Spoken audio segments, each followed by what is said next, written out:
Hey everyone, I'm Peter Stories, here to guide you today. If you use this video to drift off to sleep, please tap like, hit subscribe, and drop a comment telling me where you're watching from and what time it is there.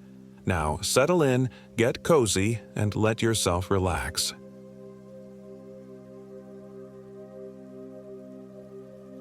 My name is James Anderson and I am 32 years old. This happened in the Bob Marshall Wilderness Complex in Montana just last summer. I've always been the outdoorsy type, preferring the quiet solitude of nature over the constant noise of civilization. After my divorce was finalized, I decided a solo backpacking trip was exactly what I needed to clear my head. I had experience hiking, but nothing as ambitious as what I was planning.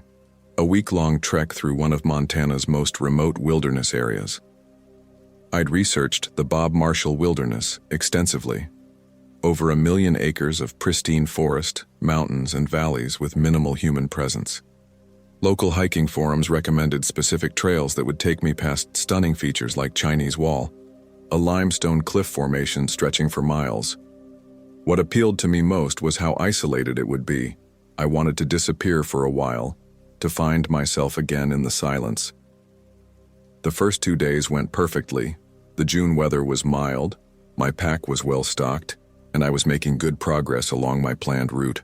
I'd set up camp the second night near a stream that wasn't on my map, grateful for the fresh water source. As I filtered water that evening, I noticed strange markings carved into a nearby pine, symbols I didn't recognize, resembling warped stick figures arranged in a circular pattern. I assumed it was graffiti from previous hikers, though it seemed odd this deep in the wilderness. That night I dreamed of being watched. I kept waking with the sensation of eyes on me, but each time I checked, there was only darkness and the occasional rustle of nocturnal creatures. Around 3 a.m. I heard what sounded like distant singing, a woman's voice, eerily beautiful, impossible to make out the words.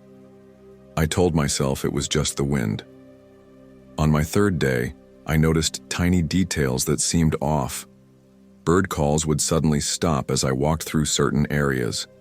Twice, I found small arrangements of stones in perfect geometric patterns that couldn't have formed naturally.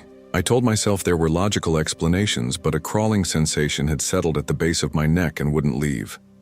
By mid-afternoon, I realized I'd veered off my planned route. According to my map, I should have reached Scapegoat Mountain, but the terrain didn't match what I was seeing. My GPS was glitching, showing me in completely different locations every time I checked. The compass was working, but the landmarks didn't align with what should have been there. I decided to make camp early and reassess in the morning. As I set up my tent in a small clearing, I heard a twig snap about 50 yards away. I called out, assuming it might be another hiker, but no one answered. The forest had gone completely silent. No birds, no insects, nothing. Just the soft whisper of wind through the pines. "Hello?" I called again, my voice sounding thin in the vast stillness. No response, but I couldn't shake the feeling I wasn't alone. I built a fire larger than necessary, the irrational part of my brain seeking comfort in its light. As darkness fell, I noticed the flames burning with a slightly greenish tint. Probably just minerals in the wood, I reasoned, though I'd never seen anything like it before. That night, the singing came again, closer this time, a haunting melody that seemed to circle my campsite. I sat rigid in my tent, listening as it moved around me, never staying in one place for more than a few seconds. When I finally gathered the courage to unzip my tent and look outside, the singing stopped immediately. The fire had died down to embers that glowed an unnatural blue. I barely slept. Every sound jolted me awake. The crack of branches, soft footsteps that seemed to approach my tent before retreating, and once, what sounded like quiet laughter right outside the thin fabric wall. When morning finally came, I packed quickly, desperate to find my way back to a marked trail. As I stuffed my sleeping bag into its compression sack, I noticed something odd. There was dirt inside it, and several small twigs arranged in the same circular pattern I'd seen carved into the tree. My heart pounded as I tried to rationalize how they'd gotten there. Had I tracked them in myself? Impossible. I always removed my boots before entering the tent, and I certainly would have felt twigs while sleeping. I decided to backtrack toward my previous campsite, hoping to rediscover the trail I'd somehow lost. The forest felt different now. The trees seemed to crowd closer together, the shadows deeper than they should have been in the morning light. The smell had changed too, a subtle rot beneath the usual pine scent, like something decaying just out of sight. Around noon, I came across a small cabin I hadn't seen before. It looked ancient, the logs darkened with age, moss growing thick on the north-facing wall. No such structure had been marked on my map. I approached cautiously, calling out again, but received no answer. The door hung partially open on rusted hinges. Inside was a single room with a stone fireplace, a crude wooden table, and a bed frame with no mattress. Dust covered everything, but there were signs of recent use. A half-burned candle on the table, fresh ashes in the fireplace, and a leather-bound book. The book lay open to a page covered in handwritten text. The handwriting was cramped and difficult to read, but I could make out phrases. She walks between the trees. Don't listen to her song, and hollowed ones return different. The last entry, dated just 2 weeks earlier, read, "I'm leaving everything behind. If you're reading this, get out. She's chosen you too." My hands trembled as I backed away from the table. The rational part of my brain insisted this was some kind of prank, perhaps left by locals to scare hikers. But the primitive part, the part that recognizes danger on an instinctual level, was screaming at me to run. I left the cabin and quickened my pace, no longer concerned with finding the original trail, just wanting to reach any sign of civilization. My phone had no signal, and the GPS continued to show impossible locations. According to its last reading, I was somehow in the middle of a lake. By late afternoon, exhaustion was setting in. I'd been hiking rapidly for hours with no sign of a trail or landmark I recognized. The forest had become increasingly dense, forcing me to push through underbrush and climb over fallen trees. When I checked my water bottle, I discovered the water had turned a murky brown, though I'd filled it from a clear stream that morning. As the day waned, I realized I needed to make camp again. I chose a spot near a large boulder, hoping it would provide some shelter and security at my back. As I unpacked, I discovered my food supplies had rotted overnight. Protein bars transformed into moldy bricks, trail mix crawling with tiny black insects I couldn't identify. Only my emergency rations in sealed metal containers remained edible. The sun set with unnatural speed, darkness falling like a curtain being dropped. I struggled to start a fire, the matches flaring and then dying instantly as if something was smothering them. On my 6th attempt, the kindling caught, but the flames burned that same unsettling greenish blue. That's when I noticed the carvings on the boulder I'd set up camp beside. The same symbols from the tree days ago, but larger, more elaborate. They seemed to shift in the firelight, the crude stick figures almost moving. I forced myself to look away. The singing started as soon as darkness fully enveloped the forest. This time, I could make out words in a language I didn't recognize, guttural and ancient sounding. It came from everywhere and nowhere at once. I pulled my sleeping bag over my head like a child hiding from monsters, but it did nothing to muffle the sound that seemed to bypass my ears and resonate directly in my mind. Between verses, I heard movement around my camp, soft footsteps circling, pausing occasionally before continuing their orbit. Something scraped against the outside of my tent, a slow, deliberate sound like fingernails dragging across the fabric.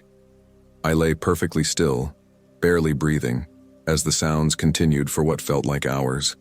When I finally dared to peek outside, I saw her. She stood at the edge of the firelight, a woman in a tattered white dress that might once have been beautiful. Her hair hung in long, matted tangles around a face that was unnaturally pale, but it was her eyes that froze my blood. Black from corner to corner with no whites visible like holes cut into her face. She didn't move as I stared, paralyzed with terror. Then slowly her mouth stretched into a smile that was far too wide, revealing teeth that seemed too numerous, too sharp. "James," she whispered, my name in her mouth sounding wrong somehow, as if she was trying out the shape of it. "James Anderson, I've been waiting for you." I scrambled backward, heart hammering against my ribs. "Who are you?" My voice cracked with fear, her head tilted at an impossible angle. The locals call me Catherine the Hollow. The indigenous people had another name for me, but their language is mostly forgotten now. Her voice had a strange echo, as if multiple people were speaking in near-perfect unison. "What do you want?" I managed to ask. "Company," she said simply. "It gets lonely here. I've been watching you since you crossed into my forest. You're perfect. No one expects you anywhere. No one will look for you for days, maybe weeks." She took a step forward, and the fire dimmed as if responding to her presence.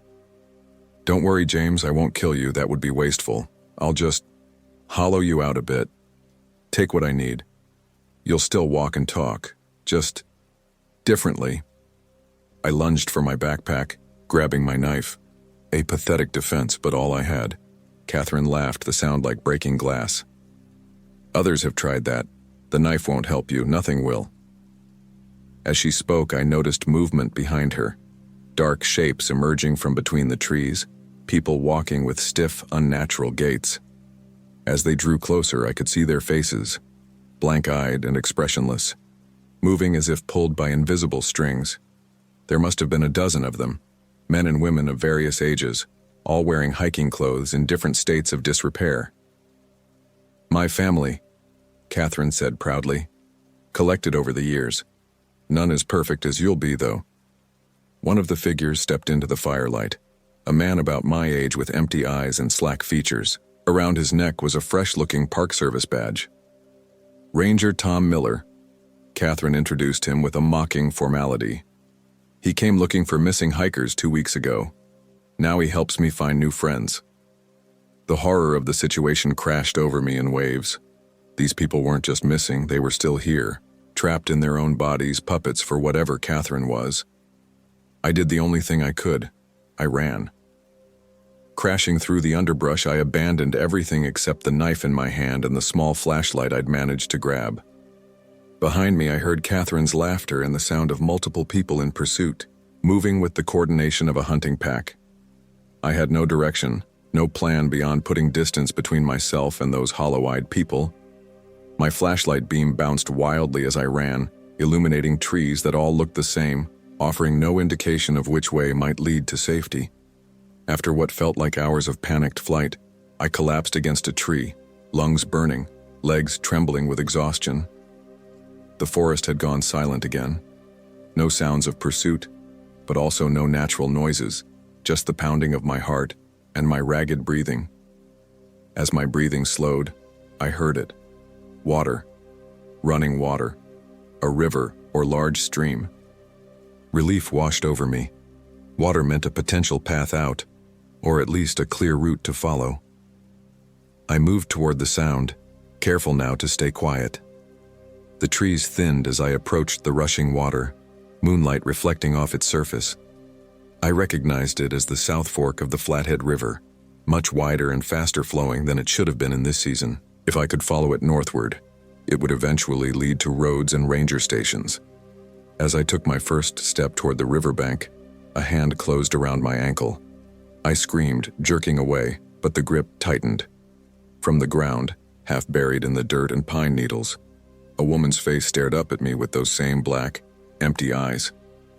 The rest of her body was beneath the soil, but her arm extended outward, fingers clenched around my leg with unnatural strength. I stabbed downward with my knife, driving it through her wrist. There was no blood, no scream of pain, just a hollow sound like puncturing dry wood. Her grip loosened enough for me to wrench free. More hands burst from the ground around me, arms reaching up from shallow graves, fingers clawing at the air. I jumped and twisted to avoid them, making it to the water's edge as the ground behind me erupted with partially buried figures pulling themselves free of the earth. I waded into the river, the cold water shocking my system.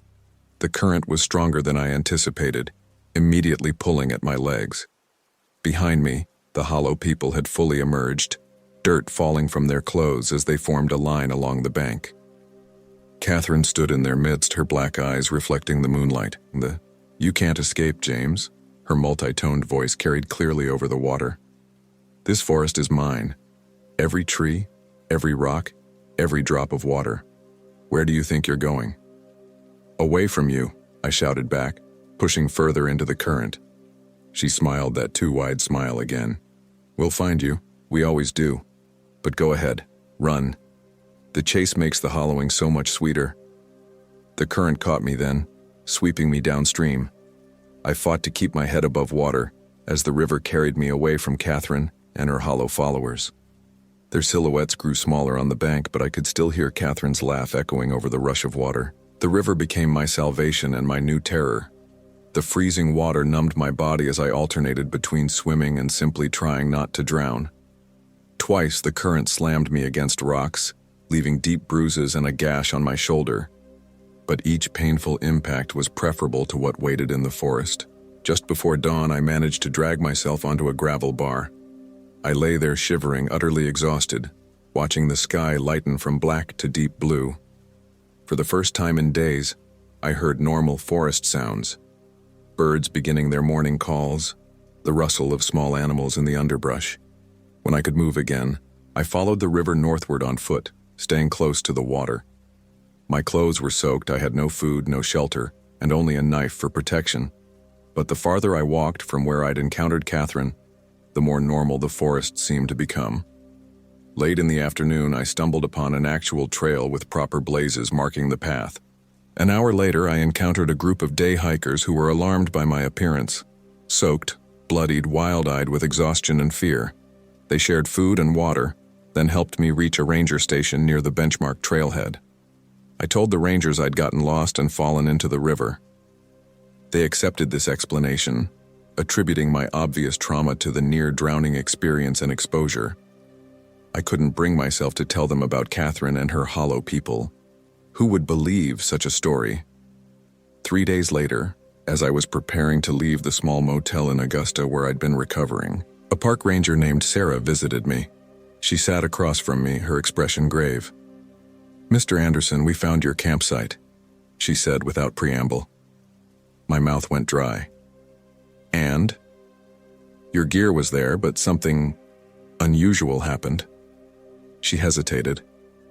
The site was surrounded by shallow graves, recently disturbed. My hands began to shake. "Did you find anyone?" "No bodies, if that's what you're asking. Just empty graves, and symbols carved into the trees." She pulled out her phone, showing me a photo of the same circular stick figure pattern I'd seen. "Do you know anything about this?" I nearly told her everything then, about Catherine, the hollow people, the cabin with its warning. But the words stuck in my throat. Instead, I shook my head. Sarah studied my face for a long moment. Strange things happen in those woods sometimes. Hikers going missing, people returning. Different. She put special emphasis on the last word. The locals have stories about a woman they call Catherine the Hollow, native legends about a spirit that steals souls. My heart pounded as she continued. "I don't know what happened to you out there, Mr. Anderson, but I recognize fear when I see it. Whatever you encountered, you got away. That's more than some can say." She stood to leave, then paused at the door. "One more thing. Ranger Tom Miller disappeared 2 weeks ago while investigating reports of missing hikers. We found his badge at your campsite." She fixed me with an unreadable look. "If you remember anything else, anything at all, please call me." After she left, I packed my few belongings with shaking hands. I needed to put as much distance between myself and Montana as possible. That night, as I checked into another motel 200 miles away, I noticed something in the bathroom mirror that stopped my heart. For just a moment, a single blink, my eyes looked different. All black, corner to corner. I told myself it was exhaustion, a trick of the light, my mind playing cruel jokes after trauma. But deep down I knew. Catherine had hollowed out a small part of me after all, taken something I would never get back, left something of herself behind. Sometimes, especially at night, I hear singing, distant and beautiful and terrifying. I've blocked Montana's area code on my phone because Ranger Sarah keeps calling. 3 times now I've received text messages from unknown numbers. "We miss you, James. The family isn't complete without you. Come back to the woods, I saved your place." I've moved 4 times since Montana, changed my phone number twice, but I know it doesn't matter. Distance and precautions mean nothing to Catherine. Whatever she is, ghost, witch, ancient spirit, she's patient. She can wait. And sometimes, in my darkest moments, I find myself looking up hiking trails in the Bob Marshall wilderness, as if some hollow part of me wants to return. I write this as both warning and confession. If you're planning a trip to those remote Montana woods, change your plans. Choose another wilderness, another mountain range, another state entirely. But if you do go, and you hear singing among the trees, run. Don't look back, don't hesitate. And if you see a woman in white with eyes like empty night, or a hiker moving with strange, stiff gestures, they're already hollow, and so I fear am I becoming.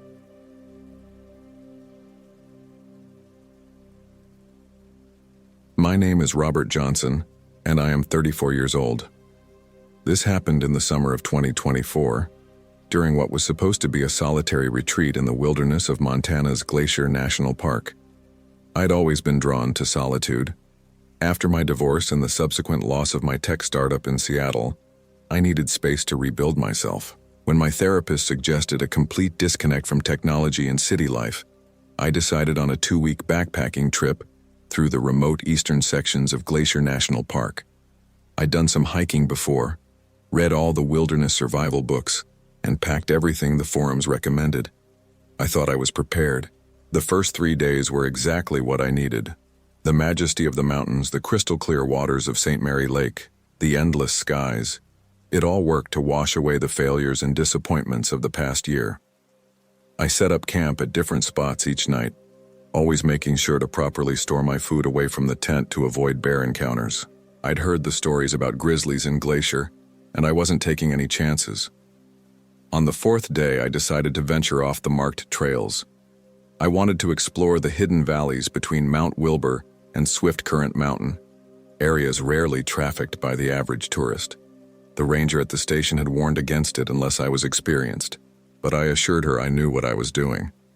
Her eyes had lingered on me a beat too long before she nodded and marked some areas on my map to avoid. "Just stay clear of Cracker Flats," she'd said, circling an area with her red pen.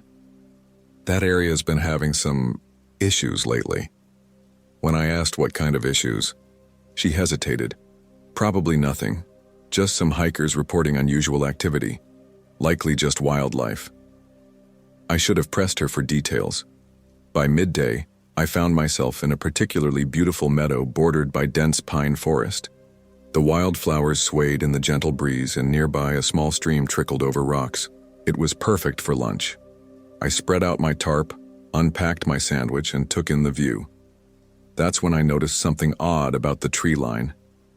At first, I thought it was just a trick of the light, but as I focused, I realized there was a structure nestled among the trees. A cabin, weathered and gray, nearly invisible against the dark pines.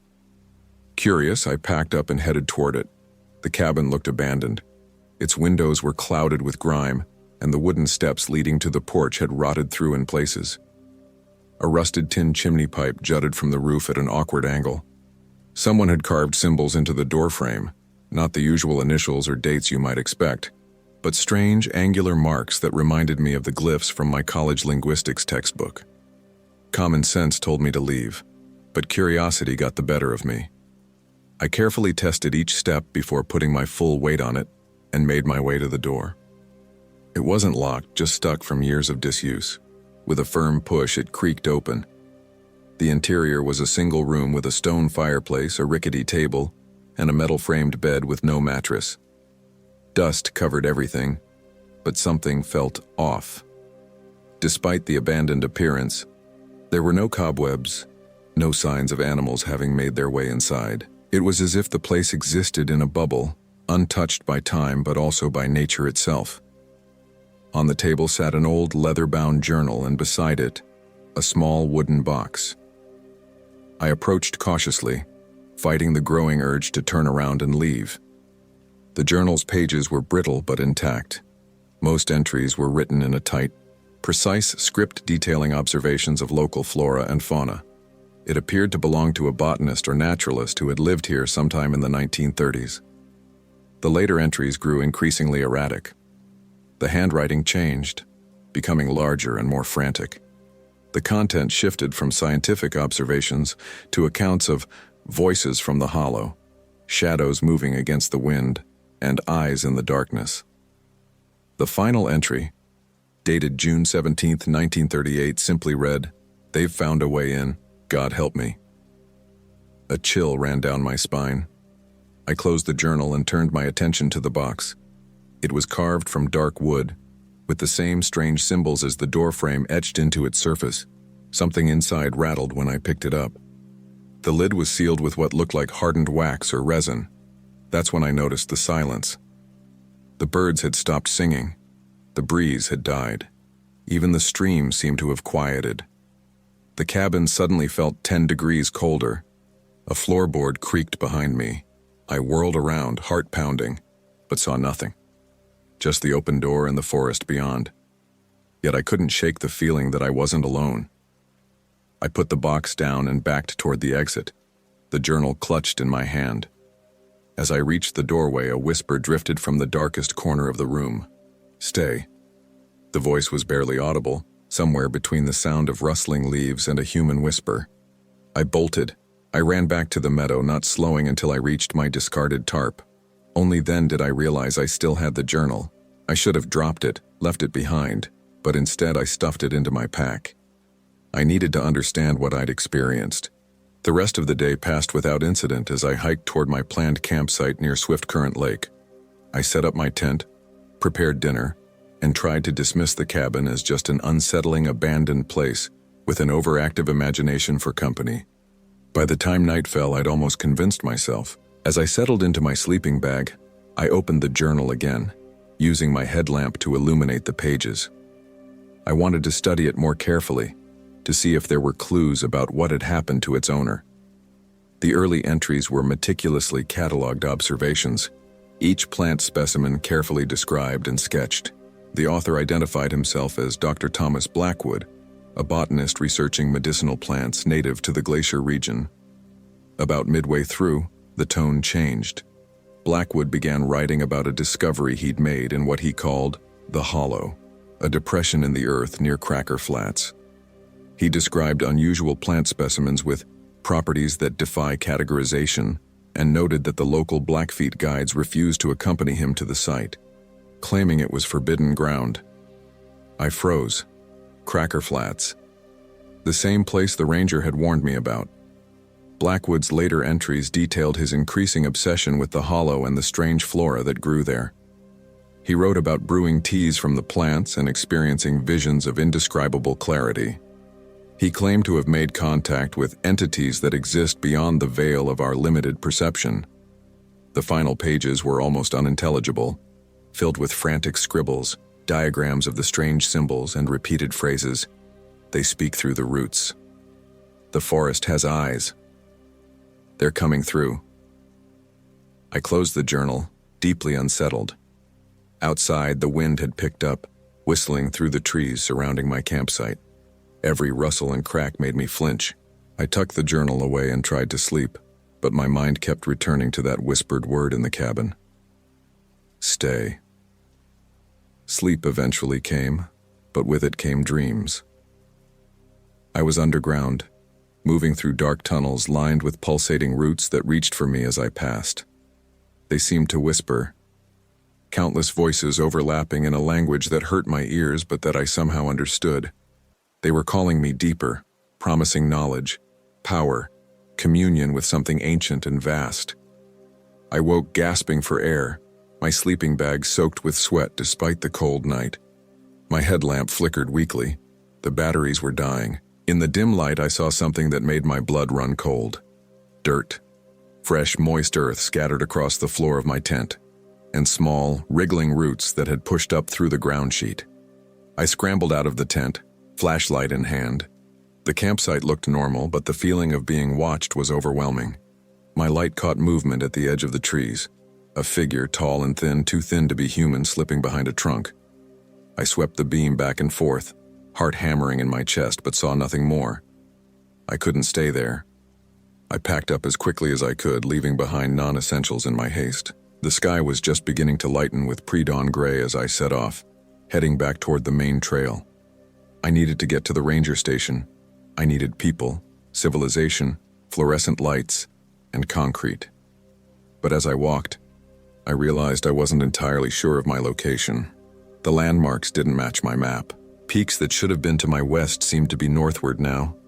A stream I didn't recall crossing the day before blocked my path. My compass was spinning, the needle rotating continuously as if searching for north. I was lost. Panic threatened to overwhelm me, but I forced myself to breathe and think. The sun was rising. I could at least use that to orient myself. East. The ranger station was roughly southeast of my last campsite. I would head in that direction and eventually hit a marked trail or road. As I walked, the journal in my pack seemed to grow heavier. Occasionally, I thought I heard pages turning, though I knew that was impossible. The forest around me felt increasingly alive, not in the natural way of birds and insects and wind, but in a watching, waiting way. The trees seemed to bend slightly toward me as I passed. Roots appeared to shift beneath my feet, sometimes causing me to stumble. By midday, I should have reached a trail or landmark, but the forest seemed endless. The terrain had changed, becoming more rugged, with sharp limestone outcroppings that didn't match any area I'd studied on my map. I was considering climbing one of the taller trees to get a better view when I smelled smoke. Not the overwhelming scent of a forest fire, but the comforting aroma of a campfire. People. I followed the smell, moving as quickly as I could through the underbrush, ignoring the scratches from branches and thorns. I emerged into a small clearing and found the source of the smoke, another cabin. But unlike the abandoned one from yesterday, this one was clearly inhabited. Smoke curled from the chimney, an axe was embedded in a chopping block, and a line of drying herbs hung from the porch eave. Relief washed over me. "Hello?" I called, approaching cautiously. "I'm a hiker. I've gotten turned around and could use some help." The door opened, and an elderly man emerged. He was tall and lean, with a face weathered by decades of sun and wind. His white hair was pulled back in a ponytail, and he wore faded flannel and canvas pants that had seen better days. Deep lines carved paths from his eyes to his jaw, but the eyes themselves were remarkably clear and piercing, an unusual violet blue that caught me off guard. "Been expecting you," he said, his voice gravelly from what I assumed was years of cigarettes or a lifetime outdoors. "Come on in before dark. Not safe out there now." I hesitated. His words made no sense. How could he have been expecting me? But the sun was indeed sinking toward the horizon. I had no tent, no clear direction, and the temperature would drop rapidly after sunset. "Name's Elias," he said, holding the door open. "Elias Thorne. Been living out here for 40 years now." "Robert Johnson," I replied, stepping onto his porch. "Thank you. I'm completely turned around. My GPS isn't working, and my compass is going haywire." Elias nodded as if this was perfectly normal. "Technology doesn't much care for these woods. Come in, come in." The interior of the cabin was a single large room with a loft above. It was cluttered but clean, filled with books, dried plants hanging from the rafters, and shelves of labeled jars. A large stone fireplace dominated one wall, a cheerful fire crackling within it. The place smelled of herbs, wood smoke, and something else I couldn't identify, something earthy and pungent. "Sit," Elias said, gesturing to a chair by the fire. "You look half dead. When's the last time you ate?" I realized I hadn't eaten since the previous night. "It's been a while," I admitted. He ladled stew from a pot hanging near the fire into a wooden bowl and handed it to me along with a chunk of dark bread. "Eat. Then we'll figure out what to do with you." The stew was delicious, rich with game meat and wild mushrooms. The bread was dense and nutty. As I ate, Elias busied himself with his herbs, bundling some and crushing others in a mortar. "So," he said after I'd finished, "what brought you to my neck of the woods? Not many come this way." I explained about my backpacking trip and how I'd gotten lost after finding the abandoned cabin. When I mentioned the journal, Elias went very still. "Blackwood's journal?" he asked, his voice tight. "You took it from the cabin?" Surprised, I nodded and reached for my pack. "Do you know about Dr. Blackwood?" "Know of him," Elias said. "Local legend, you might say. Went mad out here back in the 30s. Some say he poisoned himself with strange plants. Others say..." He trailed off, shaking his head. "Well, doesn't matter what others say. Let me see it." I handed him the journal. His fingers traced the symbols on the cover, and he muttered something under his breath before opening it. He flipped through the pages with familiar ease, as if he'd read it many times before. "You shouldn't have taken this," he said finally, closing the journal. "Some things are best left where they lie." "I'm sorry," I said. "I can return it." "Too late for that," Elias sighed. He set the journal on a shelf and turned back to me. "Did you open the box?" "Box?" "In the cabin. Small wooden box with markings like these." He traced a symbol in the air. "No," I said. "I saw it but didn't open it." Relief flooded his face. "Well, that's something at least." He looked out the window. The light was fading rapidly. "You'll stay here tonight. Tomorrow I'll show you the way back to the main trail. It's about 6 hours from here, but I know the way." I was too exhausted to argue. Elias set up a pallet for me near the fire and returned to his work with the herbs. As darkness fell completely outside, he became increasingly agitated, frequently checking the windows and door. He hung bundles of herbs, not just at the door and windows, but in seemingly random spots around the cabin. "Protection," he said when he caught me watching. "The woods get active after dark." I wanted to ask what he meant, but exhaustion was pulling me under. Just before sleep claimed me, I noticed Elias placing the journal in a small iron box, which he then locked and pushed under his bed. That night, the dreams returned, more vivid, more invasive. I was in the hollow Blackwood had described, a vast depression in the earth ringed by twisted ancient trees. In the center was a perfectly circular pool of black water, so still it looked like glass. Around it grew plants unlike any I'd seen, flowers with too many petals arranged in impossible geometries, vines that pulsed like veins, fungi that glowed with internal light. From the pool rose a figure, not human, not animal, but something between and beyond. It had too many limbs, too many joints, a face that shifted and changed as it regarded me. When it spoke, it used Blackwood's voice.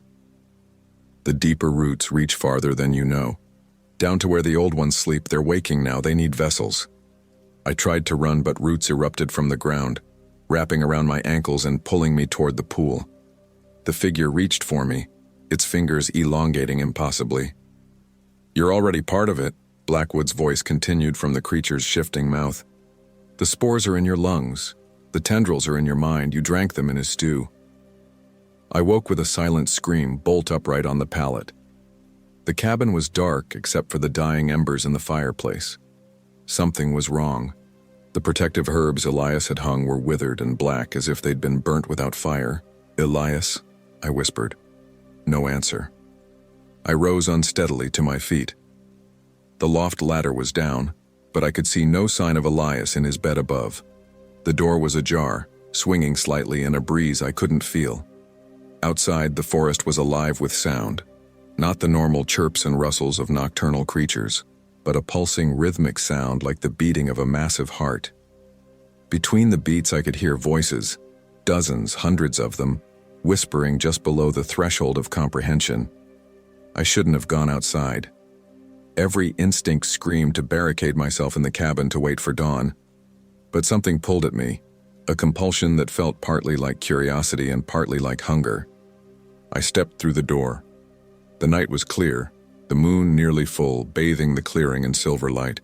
The forest beyond was a wall of darkness, but I could see movement within it, shapes flowing between the trees, too fluid to be human, too purposeful to be shadows. And there was Elias, standing at the edge of the clearing, his back to me. He was perfectly still, his white hair gleaming in the moonlight. Relief flooded through me. "Elias," I called softly, moving toward him. "What's happening? What are those sounds?" He turned slowly, too slowly, and I knew something was wrong before I saw his face. When I did, I stopped dead in my tracks. His eyes were gone. In their place were small white mushrooms, their caps extending outward from the sockets. More fungi grew from his ears, his nostrils, the corners of his mouth. His lips parted in what might have been a smile, and I saw that his tongue was gone too, replaced by a writhing mass of thin white filaments. "They want to meet you, Robert," he said, though how he spoke without a tongue I couldn't understand. His voice was wrong, wet and thick, as if he were speaking through liquid. "They're so curious about you. You brought the journal back after all these years. You were meant to find it." I backed away. "What happened to you?" "Evolution," not Elias said. "Communion. I've been preparing for decades, cultivating, communing. The others have been patient, but they're ready now. Blackwood failed them. His mind broke before the transformation was complete, but you're perfect." From the dark forest behind him emerged more figures. People of various ages, all in different stages of the same horrific transformation. Some had fungal growths erupting from their skin. Others moved with unnatural fluid grace, their limbs bending at impossible angles. All had the same vacant, patient expression. "The lost hikers," I whispered, understanding dawning with sickening clarity. "The ones the ranger mentioned?" "Some," not Elias agreed. "Others came seeking, like calls to like. The spores find those who are compatible." I turned to run, but my legs wouldn't cooperate. A creeping numbness was spreading through my body, starting at my feet and moving upward. I looked down and saw fine white filaments emerging from the soil, wrapping around my boots, working their way upward. "The meal," I gasped, remembering the stew, the strange earthy taste. "You drugged me." "Fed you," not Elias corrected. "Seeded you. The mycelium is already spreading through your system. Fighting is counterproductive." I fell to my knees, the numbness reaching my thighs. The whispering from the forest grew louder, more insistent. I could almost understand it now. Promises of connection, of never being alone again, of knowledge beyond human comprehension. For a moment it was tempting. Wasn't this why I'd come to the wilderness? To find something larger than myself, to escape the isolation of my failed life. But beneath the promises, I sensed something else. Hunger, alien and insatiable. These things, whatever they were, didn't want communion. They wanted consumption. With the last of my strength, I reached into my pocket and found my lighter. In one desperate movement, I flicked it alive and touched the flame to the fungal tendrils climbing my legs. They recoiled instantly. Fire. They feared fire. Not Elias made a sound, a high, inhuman keening. The figures at the forest edge shuddered and retreated a step. I staggered to my feet, sweeping the lighter back and forth before me. The numbness receded slightly, enough for me to stumble back toward the cabin. Inside, I grabbed a lantern and lit it, then took a burning log from the fireplace. Armed with both, I backed toward the door again. Not Elias and his followers had advanced to the porch but stopped at the threshold. "You can't leave," not Elias said. "The forest is ours. The paths answer to us. You'll only find your way deeper." "We'll see about that," I said, though fear made my voice shake. I feinted toward him with the burning log, and they retreated enough for me to slip past. Instead of heading into the forest, I made for a small outbuilding I'd noticed earlier, a shed or workshop of some kind. If I could find something to use as a weapon, something to keep the fire going. The shed was locked, but a few desperate kicks splintered the aging wood around the hasp. I pushed inside and quickly barred the door behind me. My lighter illuminated the interior, a workshop indeed, with tools hanging on the walls and shelves of supplies. But what caught my attention was a map tacked to the far wall, a detailed map of the area with markings and notes in Elias's handwriting. One area was circled in red, Cracker Flats. From it, lines radiated outward like a web, connecting to X marks throughout the region. Each X had a date beside it. With sick realization, I understood they were marking encounters, transformations, the spread of whatever malevolent influence emanated from the hollow. But more importantly, the map showed my location and the main trails. If I could make it to Granite Park Chalet, marked about 5 miles east, I would find rangers and other hikers. Safety in numbers, in civilization. A thud against the door jolted me from my study. They were trying to get in. The door shuddered under their assault, but held, for now. I had to prepare. On the workbench lay various tools, hammers, saws, a hatchet. I grabbed the hatchet and a coil of rope. From a cabinet I took a can of kerosene used for lamps. If fire hurt them, fire would be my defense. The window was small but big enough to squeeze through. I smashed it with the hatchet handle and cleared the glass. Outside was clear for the moment. They were focused on the door.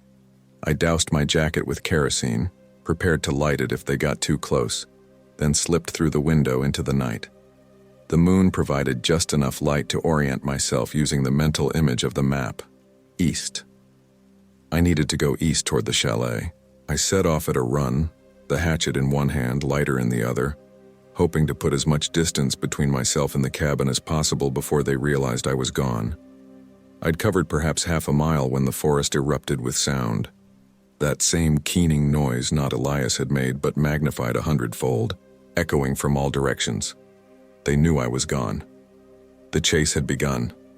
I ran through the night forest, guided only by brief glimpses of stars through the canopy. The terrain grew steeper.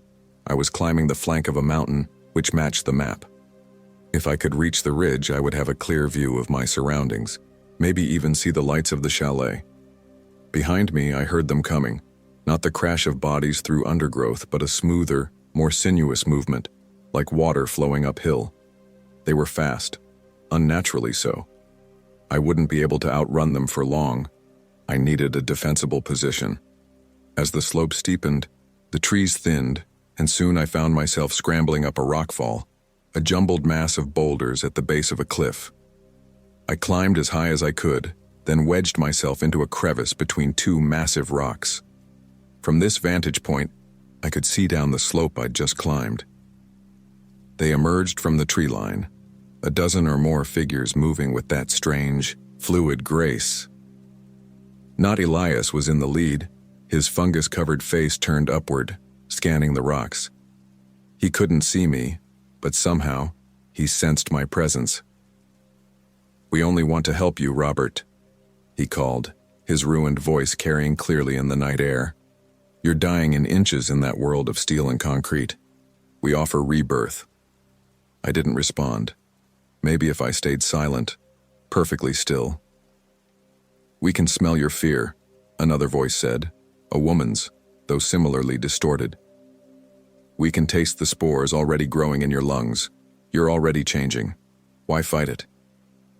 They began to climb the rockfall, spreading out to cover more ground. I clutched the hatchet tighter. When the first one found me, a young man whose eyes had been replaced by clusters of small bioluminescent mushrooms, I was ready. The hatchet blade caught him in the shoulder, and he fell back with a shriek that sounded more surprised than pained, but the others kept coming. I scrambled higher, dislodging rocks that clattered down the slope. At the top of the rockfall, the cliff face loomed, unclimbable in the dark, with no gear. I was trapped. Then I saw it, a narrow crack in the cliff, just wide enough for a person. A cave or fissure. Without hesitation, I squeezed inside. The passage twisted immediately so that after a few feet, I was in complete darkness. I flicked my lighter, revealing a narrow tunnel that continued deeper into the mountain. Behind me, I could hear them at the entrance, but they seemed reluctant to follow. Not Elias's voice echoed strangely in the confined space. "You're going the wrong way, Robert. That path leads to the deep places, to the source. You're not ready." His words chilled me, but I had no choice. Forward was my only option. I followed the tunnel, which alternately narrowed to the point where I had to turn sideways and widened into small chambers. The air grew warmer, damper, heavy with the smell of earth and something else. That same pungent odor from Elias's cabin. but stronger. My lighter revealed that the tunnel walls were not merely stone, but were laced with something like roots or fungal growths. Thick, ropey tendrils that pulsed slightly in my peripheral vision, but were still when I looked directly at them. I'm not sure how long I walked. My lighter was running low on fluid, so I used it sparingly, walking in darkness until I absolutely needed to see. The tunnel descended steadily, taking me deeper into the earth. The air pressure changed, making my ears pop. The whispering I'd heard in the forest returned, growing louder with each step. Finally, the tunnel opened into a vast underground chamber, so large that my lighter couldn't illuminate the ceiling or distant walls. But it did reveal the source of the ambient light. Bioluminescent fungi growing in complex patterns across the floor, walls, and ceiling, bathing everything in a pale blue-green glow. And in the center of the chamber was a pool, perfectly circular, filled with black water so still it mirrored the glowing ceiling above. Just like in my dream. I should have turned back then, should have taken my chances with not Elias and his followers, but I was drawn forward step by unwilling step until I stood at the edge of the pool. In its obsidian surface I saw not my reflection but scenes from my life. My childhood, my marriage, the day my company failed, my first night in the forest. Interspersed were images I didn't recognize, ancient forests, structures that predated human civilization, beings that moved between stars. From the depths of the pool, something began to rise. It emerged slowly. First just a disturbance in the water, then a shape, vaguely humanoid but wrong in fundamental ways. It had too many limbs arranged asymmetrically. Its skin, if it could be called that, wasn't skin at all but a writhing mass of fine tendrils. Where a face should have been was a blooming structure like a flower, petals opening to reveal not stamens, but tiny replicas of human faces, hundreds of them, all screaming silently. I tried to back away, but my body wouldn't respond. I was frozen, not by fear but by some external force. The being emerged fully from the pool, water sheeting off its impossible form. It towered over me, 12 feet tall at least, swaying slightly like a branch in the wind. When it spoke, the words didn't come through my ears but formed directly in my mind. You have been prepared. Images flooded my consciousness, Earth as it was billions of years ago, before animals, before plants, when the first fungi established the biosphere. I saw them spreading, evolving, developing a collective intelligence over eons. I saw them retreat underground when the surface became dominated by newer life forms, continuing their slow evolution in darkness, occasionally reaching out to influence the surface world. We were here before. We will remain after. We are patient. I saw Blackwood discovering the hollow, experimenting with the unusual fungi he found there, gradually being changed, his mind breaking before the transformation was complete. I saw Elias decades later, more resilient, becoming a perfect vessel, a bridge between worlds. I saw others drawn to the forest over the years, some by accident, some by design. You are next. Your mind is strong, your body compatible. You will be the voice that spreads our spores among the steel forests, the vessel that carries us back to dominance. It reached for me with limbs that elongated impossibly. Where they touched my skin, I felt a burning sensation, followed by spreading numbness.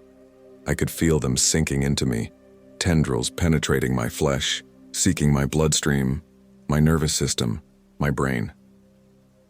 In that moment of violation, of merging, I saw the truth. This entity, this collective intelligence, had been influencing human evolution for millennia, subtly directing our development, waiting for the right moment to reclaim its dominance. The time was approaching. Humanity's careless damage to the environment was creating perfect conditions for the fungal kingdom to reassert itself. And I was to be its prophet, its Trojan horse, carrying its influence back to civilization.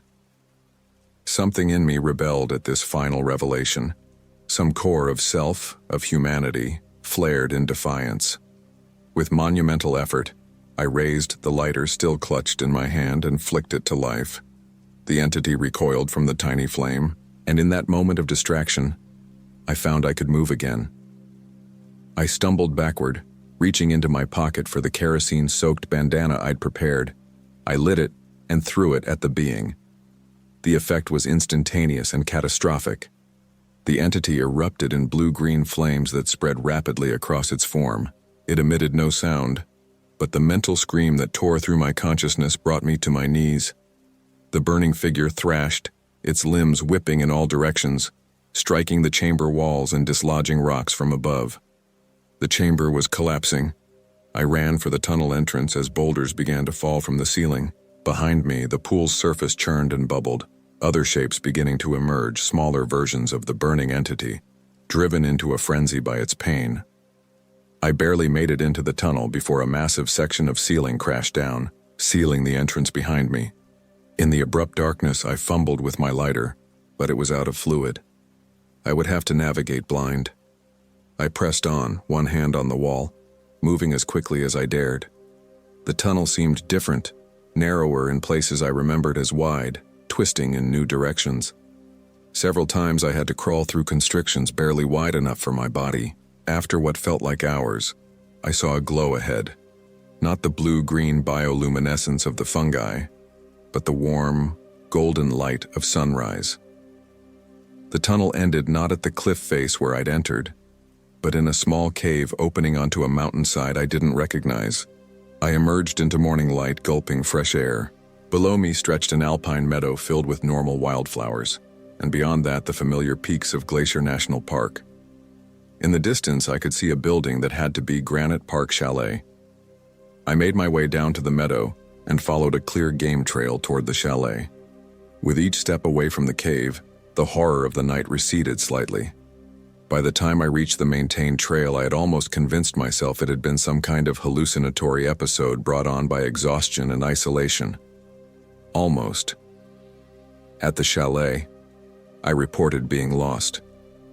I said nothing about Elias, the cabin, or what I'd found beneath the mountain. Who would believe me? They'd assume I'd suffered from exposure, dehydration, or worse.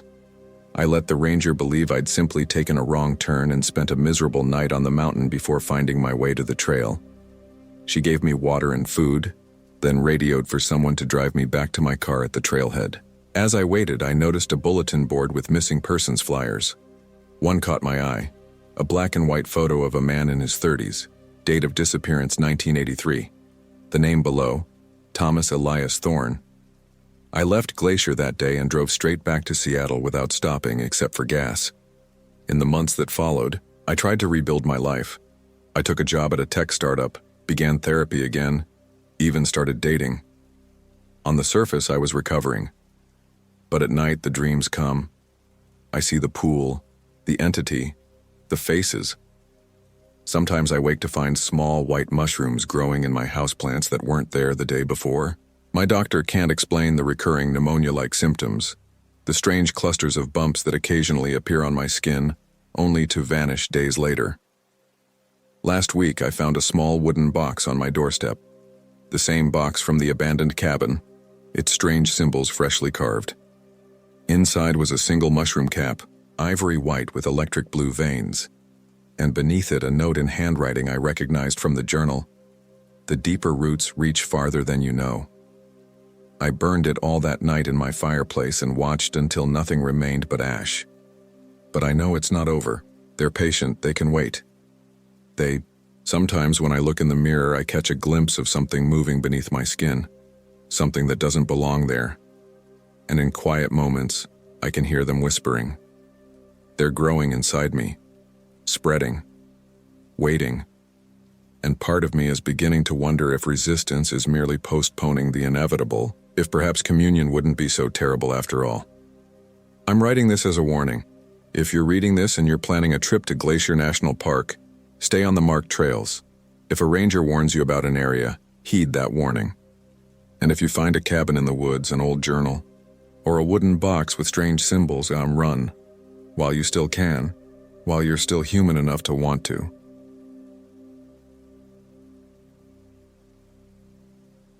My name is Emily Hall and I am 32 years old.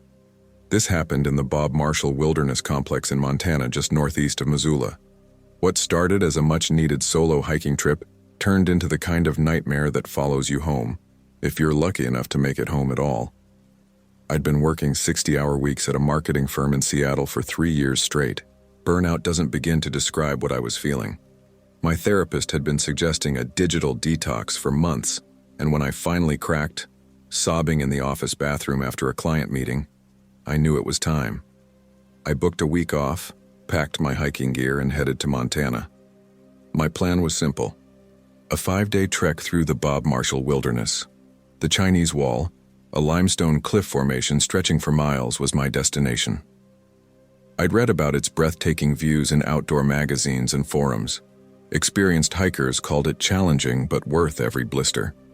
I considered myself reasonably fit and had done weekend hikes before, but nothing this ambitious. Still, I was desperate for solitude and natural beauty, something to remind me that the world was bigger than spreadsheets and deadlines. I arrived at the benchmark trailhead on a Tuesday morning in late September. The parking lot was nearly empty, tourist season was over, and the serious winter hikers hadn't arrived yet. Perfect timing. I double-checked my backpack, tent, sleeping bag, water filter, first aid kit, bear spray, food rations, map, compass, and a solar charger for emergencies. My phone would stay off, unless absolutely necessary. The first day's hike was everything I'd hoped for. Sunlight filtered through golden aspen leaves. The air smelled of pine and earth, and the only sounds were my boots on the trail and birds calling overhead. By late afternoon, I'd made it to my first planned campsite near Hoadley Creek. I set up my tent, filtered water from the creek, and cooked a simple meal as the sun set behind the mountains.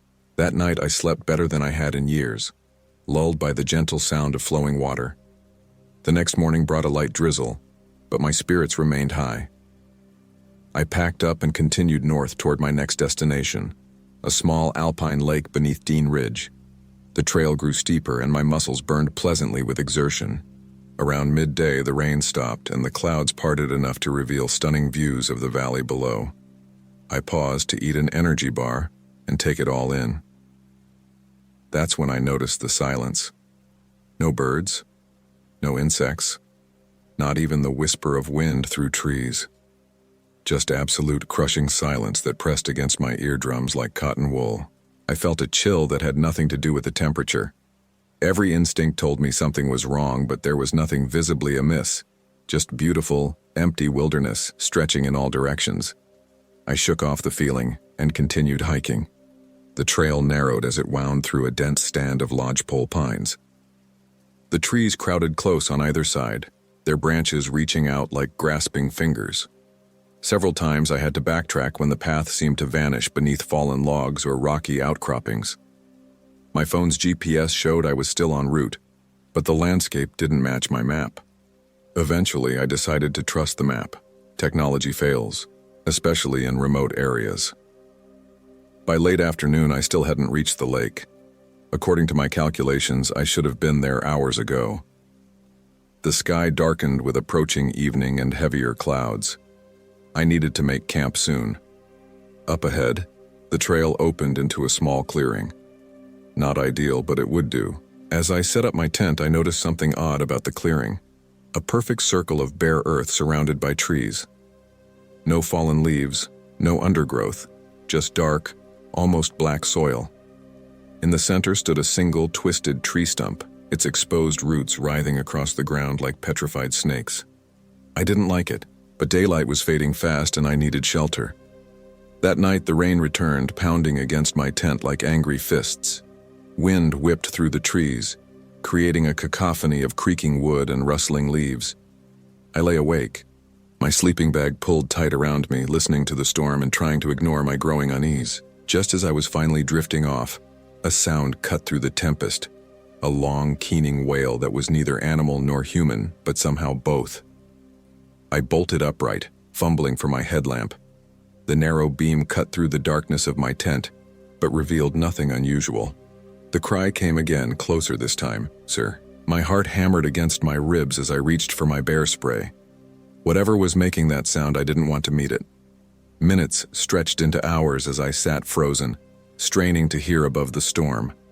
Eventually, exhaustion won out. and I fell into a fitful sleep plagued by dreams of being hunted through endless forest by something I couldn't see. I woke to silence. The storm had passed, leaving behind a gray, misty morning. My muscles ached from tension as much as exertion. I packed quickly, eager to leave the clearing behind. As I was rolling up my sleeping bag, I noticed something that made my blood run cold.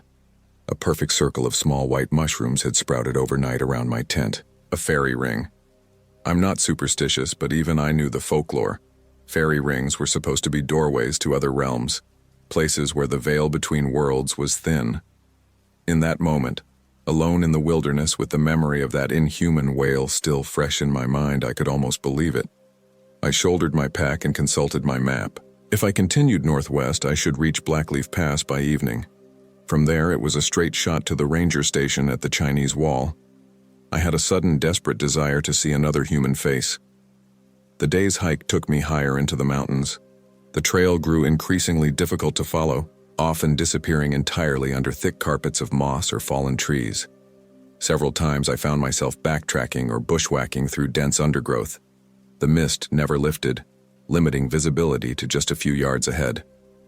I relied heavily on my compass, no longer trusting my phone's GPS, which kept glitching, showing me in impossible locations or losing signal entirely. Around midday, I stopped to rest and eat. The forest had changed subtly as I climbed. The trees were older here, massive trunks covered in thick black moss. Pale lichen hung from branches like tattered shrouds.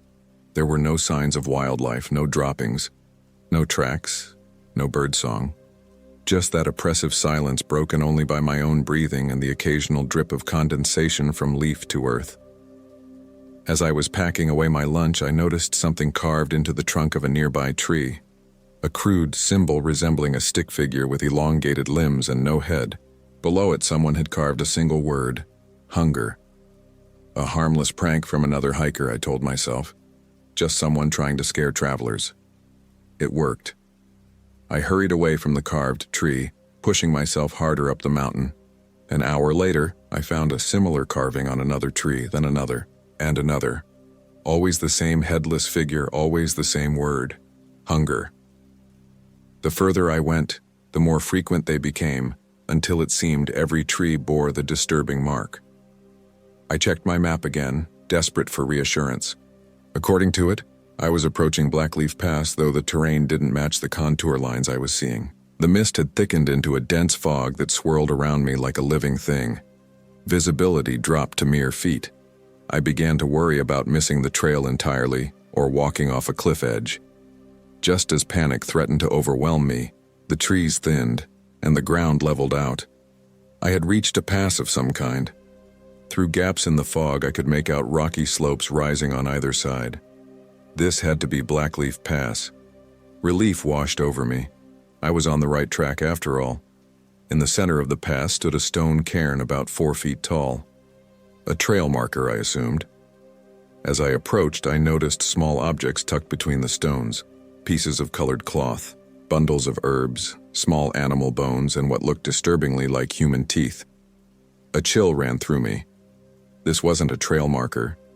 It was some kind of shrine. I should have turned back then. Every instinct screamed at me to retreat, to return to the familiar trail and make my way back to civilization. But the thought of spending another night in those woods among those carved trees was unbearable. Forward seemed the only option. The far side of the pass descended into a valley shrouded in mist. The path was clearer here, winding down between weather-worn boulders. As I made my way carefully downward, the fog began to lift, revealing glimpses of the landscape below. What I saw made no sense. The valley was blackened, as if swept by fire, yet no charred trees stood. Instead, the ground was covered in something dark and shifting, like a vast shadow that moved independently of the objects casting it. In the center of this darkness stood a cluster of crude stone structures, not modern buildings, but something more primitive. Huts or hovels built of stacked stone with what appeared to be thatch or hide roofs. I ducked behind a boulder, suddenly afraid of being seen. Through my binoculars, I studied the settlement. There was movement among the structures, figures that walked with an odd lurching gait. They appeared human in general shape, but something about their proportions was wrong. Their limbs were too long, their movements too fluid, as if their joints bent in ways human joints should not. As I watched, one figure emerged from a hut dragging something behind it, a deer carcass partially dismembered. The creature, I could no longer think of it as human, dragged its prize to the center of the settlement where a large fire pit sat. Other figures emerged, gathering around. What happened next made bile rise in my throat. They fell upon the carcass not with knives or tools, but with hands and teeth, tearing flesh from bone with terrifying efficiency.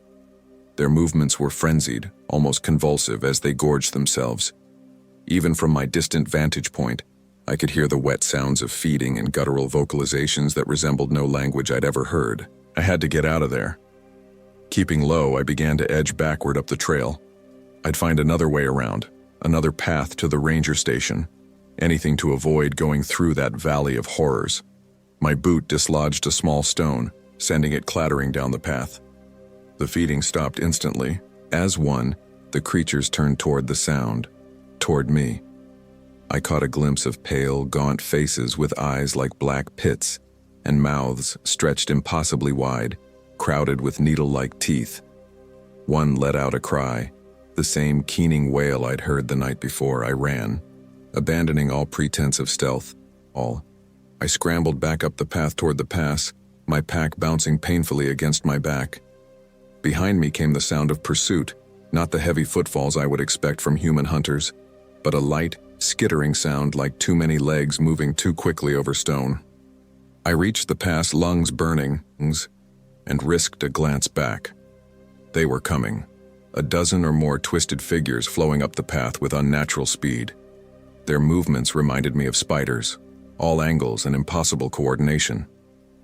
In the daylight, I could see them clearly. They had once been human or something like it, but were now grotesquely transformed. Their skin was gray and tightly stretched over elongated limbs. Where faces should be, they had only those horrible mouths and eyes, with vestigial noses and no hair at all on their cadaverous heads. I turned and fled down the other side of the pass, back toward the forest. The fog had thickened again, which I hoped might slow my pursuers. I ran blindly, no longer following any path, simply putting as much distance as possible between myself and the creatures. Branches whipped my face, roots tried to trip me, but terror kept me moving. After what felt like hours, my legs finally gave out. I collapsed behind a fallen tree, gasping for breath, straining to hear signs of pursuit over the pounding of blood in my ears. Nothing. Just that same unnatural silence that had haunted these woods from the beginning. As my breathing slowed, rationality began to return. What had I seen? What were those things? My mind cycled through possibilities. A cult, people with deformities living in isolation, some elaborate prank. None fit what I had witnessed. Those things weren't human, not anymore. I checked my map with shaking hands. I had no idea where I was now. The landscape didn't match anything on the paper, and my phone was dead despite being fully charged that morning. I was lost in hostile territory with nightfall approaching and monsters at my back. Shelter. I needed shelter and a defensible position. I forced myself to stand and assess my surroundings. The forest here was different, older still than the moss-covered giants I'd passed through earlier. These trees were enormous, their trunks wider than cars, their canopy so dense that little undergrowth survived beneath. The ground was carpeted with a thick layer of leaves that muffled my footsteps. In the distance, barely visible through the trees, I spotted a rocky outcropping, a potential shelter and vantage point. I moved toward it cautiously, alert for any sound or movement. The rock formation turned out to be larger than it appeared, a jumble of massive boulders creating numerous small caves and crevices. I found one with an entrance small enough to defend but large enough for me to fit through, with a small chamber beyond. I unpacked my emergency supplies and prepared to wait out the night. A small chemical light stick provided illumination as I set up a crude alarm system with my cooking pot and cutlery near the entrance. If anything tried to enter, it would make noise. I sat with my back against the cold stone, bear spray in one hand, hunting knife in the other, and waited. The last light faded from the forest, plunging my world into darkness broken only by the pale green glow of the light stick. Outside, the forest remained unnaturally silent. No night birds called, no insects chirped. Just emptiness and the occasional whisper of wind through leaves. Time became meaningless as I drifted between alertness and exhaustion-induced stupor. My mind replayed the day's horrors on loop. The carved trees, the shrine, those twisted figures feasting on raw flesh. I kept telling myself I'd imagined it, that stress and isolation had caused some kind of psychotic break. But the scratches on my face from branches and the dried mud on my boots were real enough. A sound snapped me back to full awareness, a soft scratching outside my shelter like nails on stone. I held my breath, knife raised, eyes straining against the darkness. The scratching stopped, replaced by a low, gurgling sound that might have been speech if human vocal cords were capable of such tones. Something moved at the entrance to my little cave, a shape darker than the darkness itself. Long, thin fingers wrapped around the edge of the opening, followed by another hand, and another. Too many limbs for one creature. A face appeared, one of those horrible, noseless visages with black pit eyes and a mouth full of needle teeth. It opened impossibly wide and let out a soft, keening wail. I screamed and thrust the bear spray forward, depressing the trigger and sending a cloud of capsaicin directly into the creature's face. It recoiled with a shriek that no human throat could produce. I heard thrashing outside, then retreating footsteps. But not one set, many. They had found me and they were hunting as a pack. I couldn't stay in the cave. It was a trap now, not a shelter. I gathered my essential supplies into my smaller day pack: water, food, knife, matches, first aid kit, and the bear spray, and prepared to run. But where? I had no idea where I was or which direction led to safety. The decision was made for me when more of those gurgling voices sounded from the direction I'd fled earlier. My only option was deeper into the unknown forest. I took a deep breath, tightened the straps on my pack, and burst from the cave, running as fast as the darkness and treacherous ground would allow. Behind me, shrieks and wails erupted as the creatures gave chase. I didn't look back, focusing only on the ground ahead and the massive tree trunks I had to navigate around. The forest floor sloped downward, and I used the decline to increase my speed, half running, half sliding through the carpet of leaves. Suddenly, the ground disappeared beneath me. I was falling, tumbling down a steep embankment I hadn't seen in the darkness. Pain exploded through my body as I bounced off rocks and roots before splashing into icy water at the bottom. A stream or small river, too deep to stand in. The current caught me, carrying me away from my pursuers. I fought to keep my head above water, grateful for the life jacket I'd instinctively grabbed while packing my emergency supplies. The cold numbed my injuries, but also sapped my strength. After what felt like miles, the river widened and slowed. I managed to drag myself onto a gravel bank, where I lay gasping and shivering. Dawn was breaking, pale light filtering through the trees. I took inventory of my injuries, numerous cuts and bruises, possibly a cracked rib, but nothing immediately life-threatening. My pack had survived the journey, still strapped to my back and relatively dry thanks to its waterproof covering. Looking around, I realized I was in a different type of forest. The massive, ancient trees were gone, replaced by more typical Montana woodland. Had I escaped? Or just entered a different territory? I checked my compass, which miraculously still worked. If I headed east, I should eventually hit a road or trail. I began walking, each step a lesson in pain. The forest here seemed normal. Birds sang, squirrels chattered, sunlight dappled the forest floor. After an hour, I found a game trail heading roughly eastward and followed it. Around midday, I heard the most beautiful sound imaginable, a human voice calling a dog. I changed direction, moving toward the sound, and emerged into a clearing where a man in his 60s was walking a German shepherd. He looked startled when I stumbled out of the trees, mud-covered and wild-eyed. "Good Lord, miss, are you all right?" he asked, keeping a cautious distance. I wasn't all right. I was nowhere near all right. But I managed to nod and croak out, "I got lost hiking. Can you help me?" His name was Frank Ellison, a retired forest ranger who lived nearby.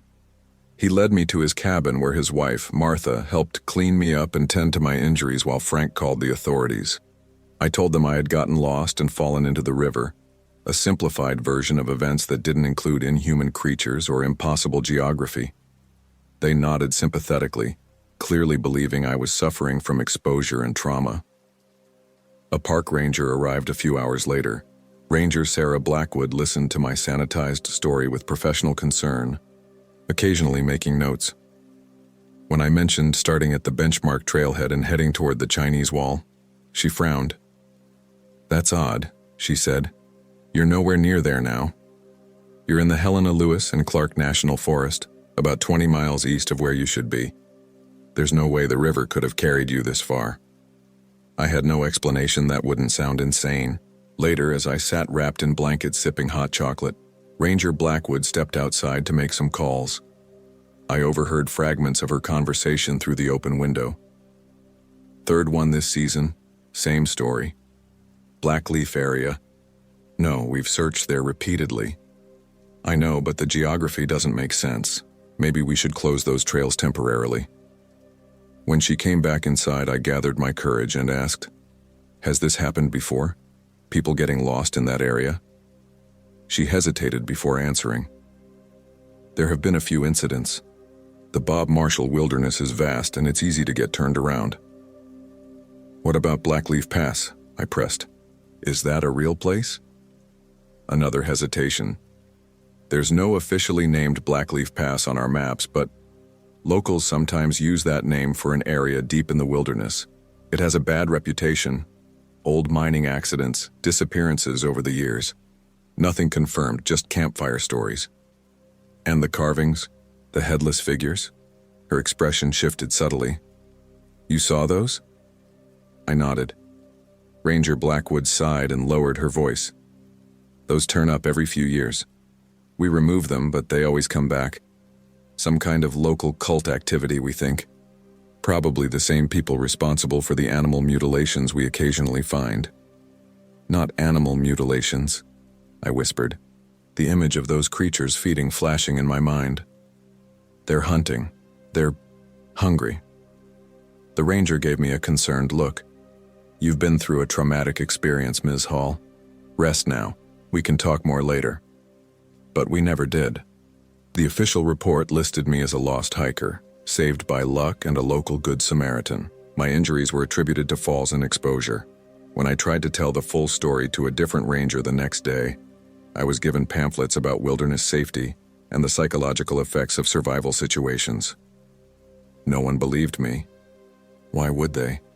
I barely believed myself. As soon as I was medically cleared, I returned to Seattle and tried to resume my life. I quit my job, moved to a smaller town, and started therapy for PTSD. I told my therapist everything, expecting disbelief. Instead, she listened carefully and then asked if I'd ever heard of Wendigo psychosis, a culture-bound syndrome involving an obsessive belief in being transformed into a mythological creature, driven by an insatiable hunger for human flesh. I hadn't, but I looked it up afterward. The descriptions matched what I'd seen in those woods, but knowing the name didn't make it less real. Those things existed, were hunting in the Montana wilderness, and no one who could do anything about it believed they were there. Sometimes I dream of going back, of bringing proof or warning others. But then I remember those keening wails, those too many limbs, those needle-filled mouths, and I stay away. I've started a blog instead, warning hikers about dangerous areas in Montana's wilderness. Most readers think I'm just sharing normal safety tips. A few understand the real warnings beneath my carefully worded posts. To those few, believe me when I say there are places in this world where the veil between realities is tissue thin, where things that should not exist hunt freely, where the trees themselves mark territory with warnings we're too blind to heed. And if you ever find yourself on a misty mountain trail and come across a tree carved with a headless figure and the word hunger, run. Run as far and as fast as you can, because they're always hungry and they're always hunting and they never ever stop.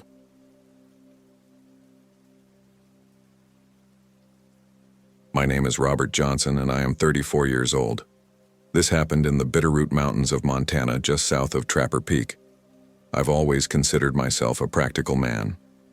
As a structural engineer from Boston, my world was built on calculations and measurable facts.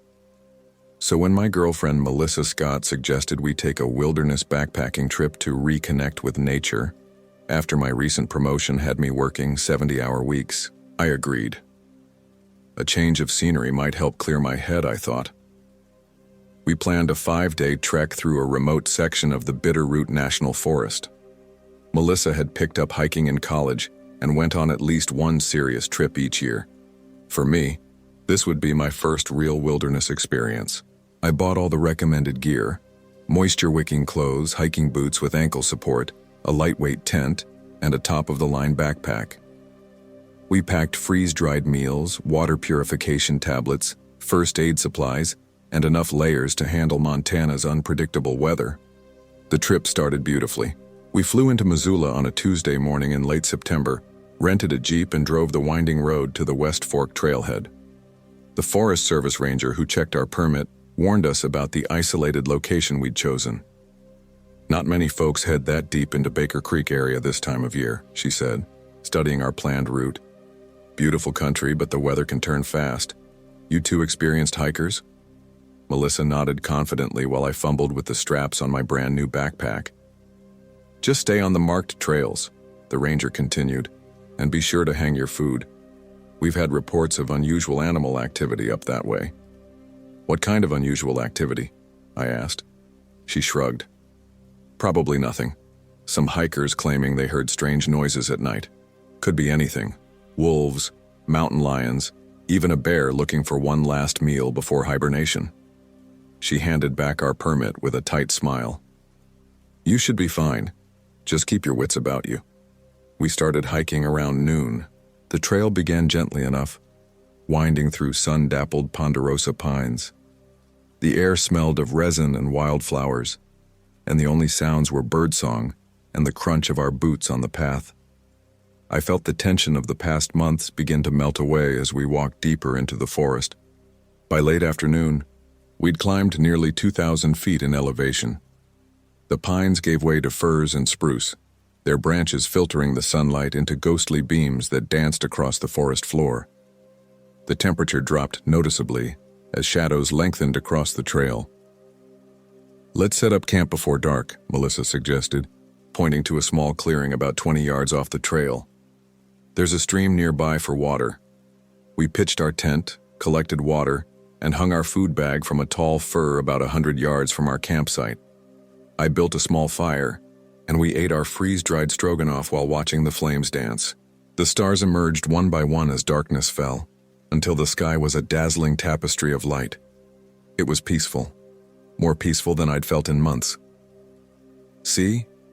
Melissa said, squeezing my hand. "I told you this would be good for us." That first night, I slept more soundly than I had in years, lulled by the gentle murmur of the breeze through the pines. The second day brought steeper terrain as we climbed toward Baker Lake. The trail narrowed, occasionally disappearing altogether beneath fallen trees or small rock slides that forced us to scramble and search for the path. My boots had begun to rub blisters on my heels, but I pushed through the discomfort, unwilling to slow our progress. By mid-afternoon, we reached a ridgeline that offered sweeping views of the surrounding wilderness. Mountains stretched to the horizon in every direction, their peaks already dusted with early snow. Far below, a silver ribbon of water wound through the valley, Baker Creek, which would lead us to the lake tomorrow. "It's so vast," I said, awestruck by the sheer emptiness surrounding us. "There's probably no one within miles of here." "That's why I love it," Melissa replied. "In the city, we're never truly alone. Out here, it's just us and the wilderness." Something about her words sent a chill through me despite the afternoon sun. Just us and the wilderness, and whatever else might be out there. We made camp that evening in a grove of ancient cedars. Their massive trunks created a natural windbreak, and their canopy was so dense that the forest floor beneath was nearly bare of undergrowth. It should have been the perfect camping spot: level ground, nearby water, protection from the elements. But as the sun set, I couldn't shake a growing sense of unease. The forest had fallen unnaturally silent. No bird song, no rustling of small animals in the underbrush. Even the wind seemed to have died, leaving the trees motionless and watchful around our small clearing. "Do you hear that?" I asked Melissa as we sat beside our fire. "Hear what?" "Nothing, absolutely nothing." She tilted her head, listening. "Huh, that is strange. Usually the forest is pretty noisy at dusk." The ranger mentioned unusual animal activity. Maybe something scared them off. "Like what? A predator?" I shrugged, trying to appear unconcerned. "Could be. Or maybe a storm's coming." I checked our weather radio, but it predicted clear skies for the next several days. We finished our dinner in silence, both listening to the absence of sound around us. As we prepared for bed, I noticed Melissa staring into the darkness beyond our fire. "What is it?" I asked. She shook her head. "Nothing. Just thought I saw something move out there." "Probably just shadows from the fire," I said, though I didn't believe it myself. That night, I dreamed of eyes watching me from the forest. Not animal eyes, but something else. Something that understood me in ways that made my skin crawl. I woke several times, sweating despite the cool night air, convinced I'd heard whispers just outside our tent. But each time I listened, there was only that oppressive silence. The third day dawned gray and misty. Low clouds clung to the mountainsides and moisture dripped from the cedar boughs above our campsite. We ate a quick breakfast, packed up, and continued toward Baker Lake. The trail grew more difficult as we descended into a narrow valley. Slick with moisture, the path clung to steep slopes where a misstep could mean a dangerous fall. We moved carefully, testing each foothold before committing our weight. Around midday, we reached a creek crossing where the trail vanished. The recent rain had swollen the stream, washing away the path on both banks. "The map shows the trail picking up about a quarter-mile downstream," Melissa said, studying our topographic map. "We'll have to bushwhack until we find it again." We crossed the creek cautiously, the cold water numbing our feet despite our waterproof boots. On the far side, we pushed through dense undergrowth, trying to maintain a straight line toward where the trail should resume. After 20 minutes of fighting through thorny bushes and fallen logs, I paused to check our GPS. The screen flashed erratically before going dark. "That's weird," I muttered, tapping the device. Battery was full this morning. Melissa pulled out her phone to check the compass app, but it too was dead. Mine too. Maybe the cold? A flutter of panic rose in my chest. Without GPS or compass, in this thick forest with the sun hidden behind clouds, we could easily become disoriented.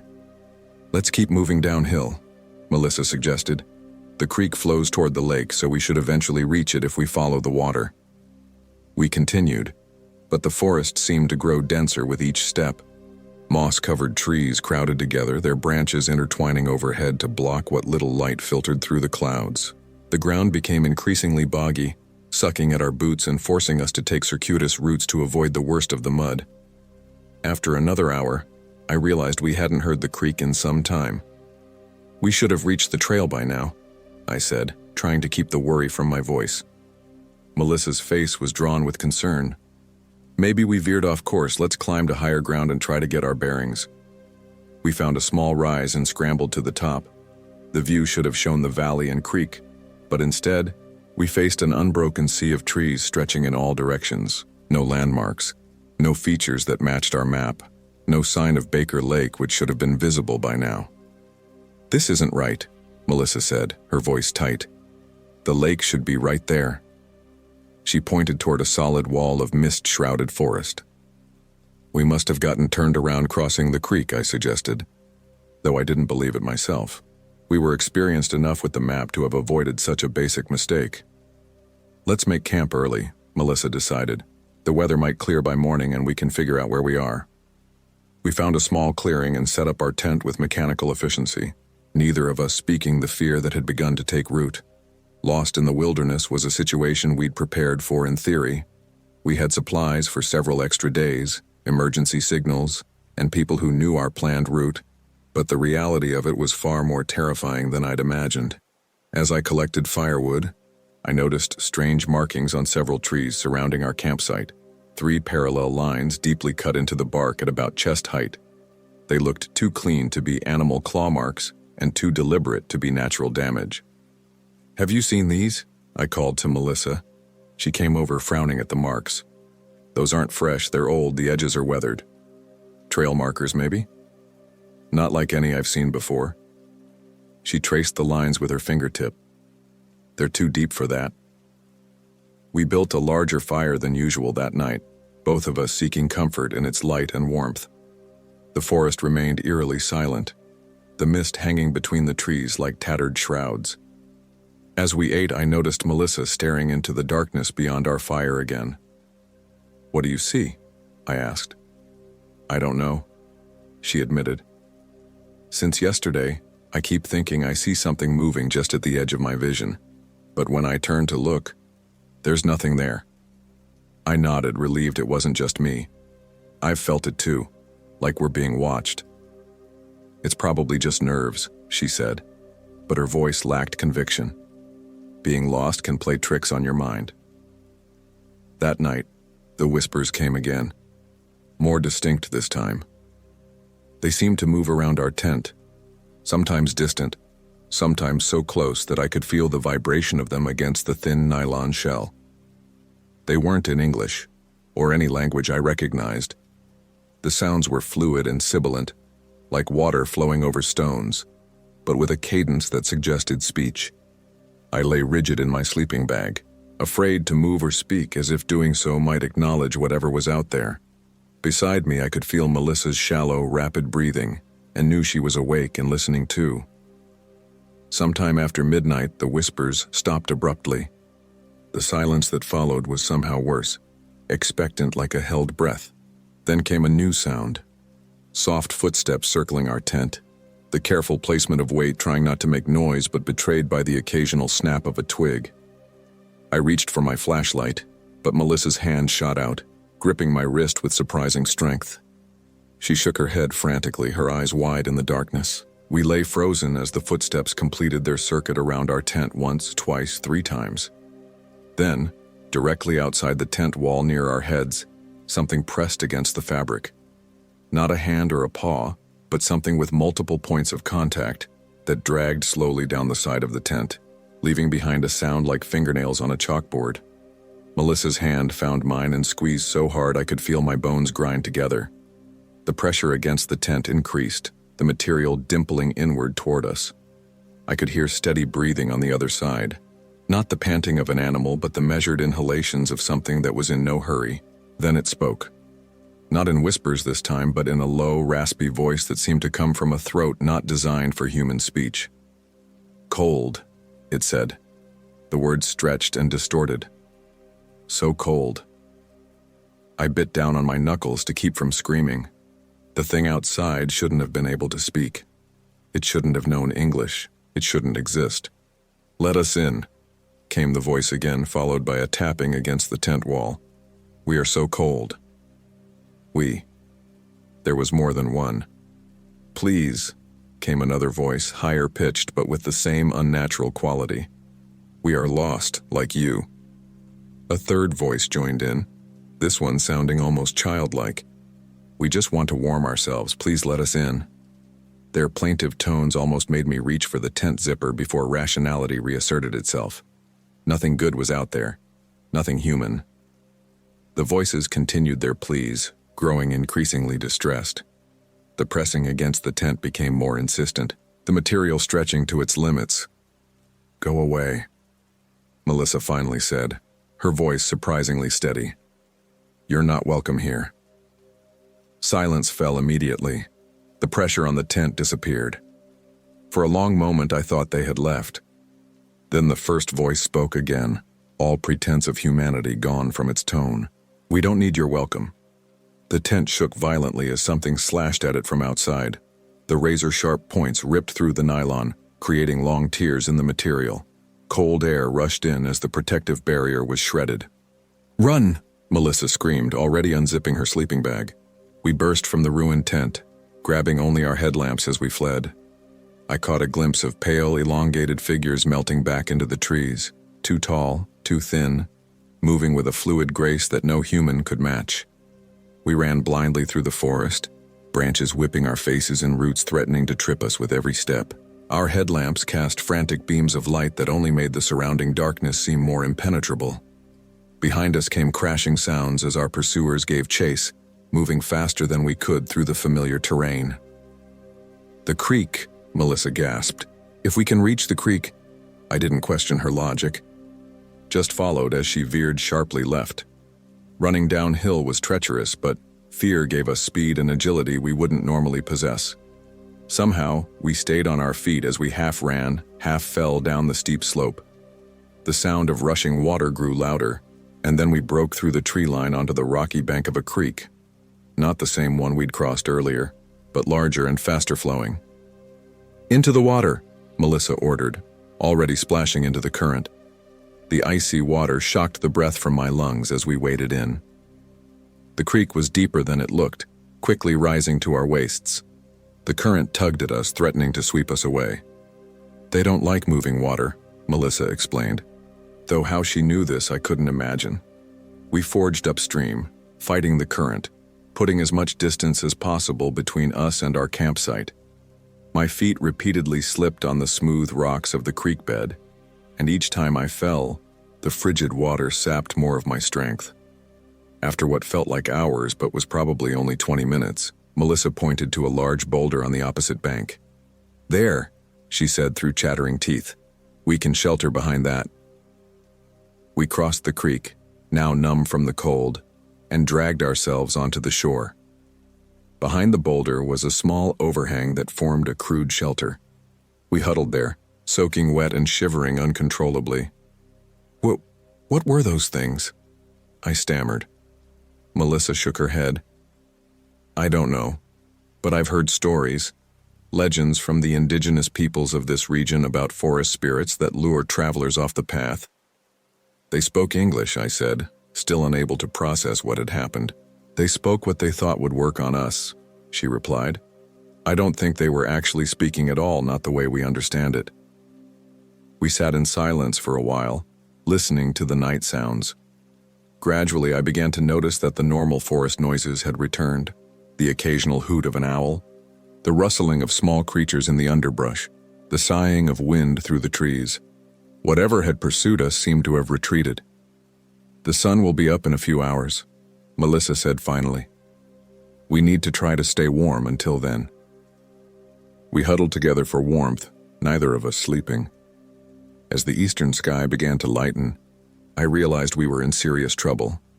We had no tent, no food, no water purification, no map, no compass, just the clothes on our backs and our headlamps. "We need to find the trail again," I said as we stiffly rose, our clothes still damp and clinging uncomfortably. "I know," Melissa agreed, "but which direction? We have no idea where we are now." I studied the lightening sky, trying to get my bearings. The sun rises in the east. Baker Lake is northeast of where we started. If we head that way, we should eventually hit the trail or the lake. It was a desperate plan, but the only one we had. We set off, following the creek for a while before turning northeast through the forest. The daylight helped ease our fear, but the memory of those elongated figures slipping between the trees kept us constantly on edge. By mid-morning, we'd found no sign of a trail or the lake. The forest seemed to be playing tricks on us. Landmarks we thought we recognized would prove unfamiliar when approached. Paths that looked promising would dead-end in impenetrable thickets. "I don't understand," Melissa said, frustration evident in her voice. "We should have reached something recognizable by now." We continued walking, conserving our strength and seeking any sign of human presence, a trail marker, a campsite. Even a forgotten piece of trash would have been welcome evidence that we weren't completely alone in this wilderness. Around noon, we came across a small clearing with a circle of stones in its center, a fire ring. Hope surged within me. "Someone's been here," I said, kneeling to examine the ashes within the ring. They were cold, with small plants already growing through them. "Not recently, but this is definitely a campsite." "There must be a trail nearby then," Melissa said, her energy renewed. She began searching the perimeter of the clearing for any sign of a path. I continued examining the campsite, looking for anything useful left behind. Under a nearby log, I found a small metal box. A geocache, weathered but intact. Inside was a notebook sealed in a plastic bag, a pencil, and a few trinkets. "Mel, look at this," I called, opening the notebook. Most of the entries were typical geocache fare: names, dates, brief messages from hikers who'd found the cache. But the last entry caught my eye, written in shaky handwriting. October 12th. Found this place by accident after getting separated from my group. Been lost 3 days. Keep hearing voices in the woods calling my name. If anyone finds this, tell SAR to look for Thomas Davis near Baker Creek. If I'm not here, I've gone to find the lake. The date was 2 years ago. There's a name and date, I said, showing Melissa. Thomas Davis. Maybe he made it out and can help us find our way. Melissa's face had gone pale as she read the entry. "Rob, look at the trees." I turned to where she was pointing. The trees surrounding the clearing all bore the same 3-line markings we'd seen at our previous campsite. "It's the same pattern," I said slowly. "What does it mean?" Before she could answer, a distant sound caught our attention. Voices calling. Human voices. "Hello," I shouted. "We're here. We need help." "Rob, wait," Melissa began. But I was already heading toward the voices, desperate for rescue. I crashed through the underbrush, following the sound. The voices seemed to move, always just ahead, calling indistinctly. I pursued them with single-minded determination, ignoring Melissa's increasingly frantic calls behind me. Then I broke through into another clearing and stopped dead. In the center stood a figure with its back to me. It was wearing hiking clothes, a backpack slung over one shoulder. Relief flooded through me. "Hey, thank God we found someone. We've been lost for..." The figure turned and my words died in my throat. It had no face, just smooth, pale skin where features should be. As I watched in horror, the skin rippled, features forming like clay under invisible fingers, until I was looking at a perfect mirror image of my own face. I stumbled backward as the thing smiled with my mouth. "Robert," it said with my voice, "you found us." From the trees around the clearing, more figures emerged. Some with half-formed faces, others with features that seemed to shift and flow like wax near a flame. One of them wore Melissa's face, though the expression was all wrong. A rictus grin stretched too wide. I turned to run, but my legs wouldn't move. A strange lethargy was spreading through my body, as if gravity had increased tenfold. My thoughts became sluggish, dreams and reality blurring. The thing wearing my face approached, still smiling. "We've been so lonely," it said, "but now you'll stay with us forever." Its hand, no longer appearing human but elongated, with too many jointed fingers, reached for my face. I tried to scream but couldn't draw breath. "Robert!" Melissa's voice cut through my paralysis. She stood at the edge of the clearing, holding a flaming branch from our campfire. She swung it in a wide arc, driving back the nearest creatures. "Don't look at their faces," she shouted. "Run!" Her words broke whatever spell had held me. I turned and fled toward her, my limbs responding sluggishly at first, then with increasing speed as I put distance between myself and the things in the clearing. Behind us came hissing sounds of rage and the crashing of pursuit through the undergrowth. Melissa led the way, still wielding the burning branch. "The fire hurt them," she gasped as we ran. "They're afraid of it." We sprinted through the forest, fear giving us speed. The creatures followed, their movements unnaturally fluid as they flowed between trees and over obstacles. Whenever they drew too close, Melissa would swing the burning branch and they would fall back, shrieking in voices that were no longer attempting to sound human. Just as I thought we couldn't run any further, the trees ahead thinned, and we burst out onto the shore of a lake. Baker Lake, we'd found it at last. The afternoon sun sparkled on its surface, the beauty a shocking contrast to the horror at our heels.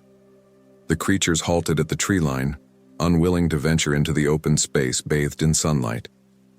They paced back and forth, their forms seeming less solid in the bright light, features melting and reforming continuously.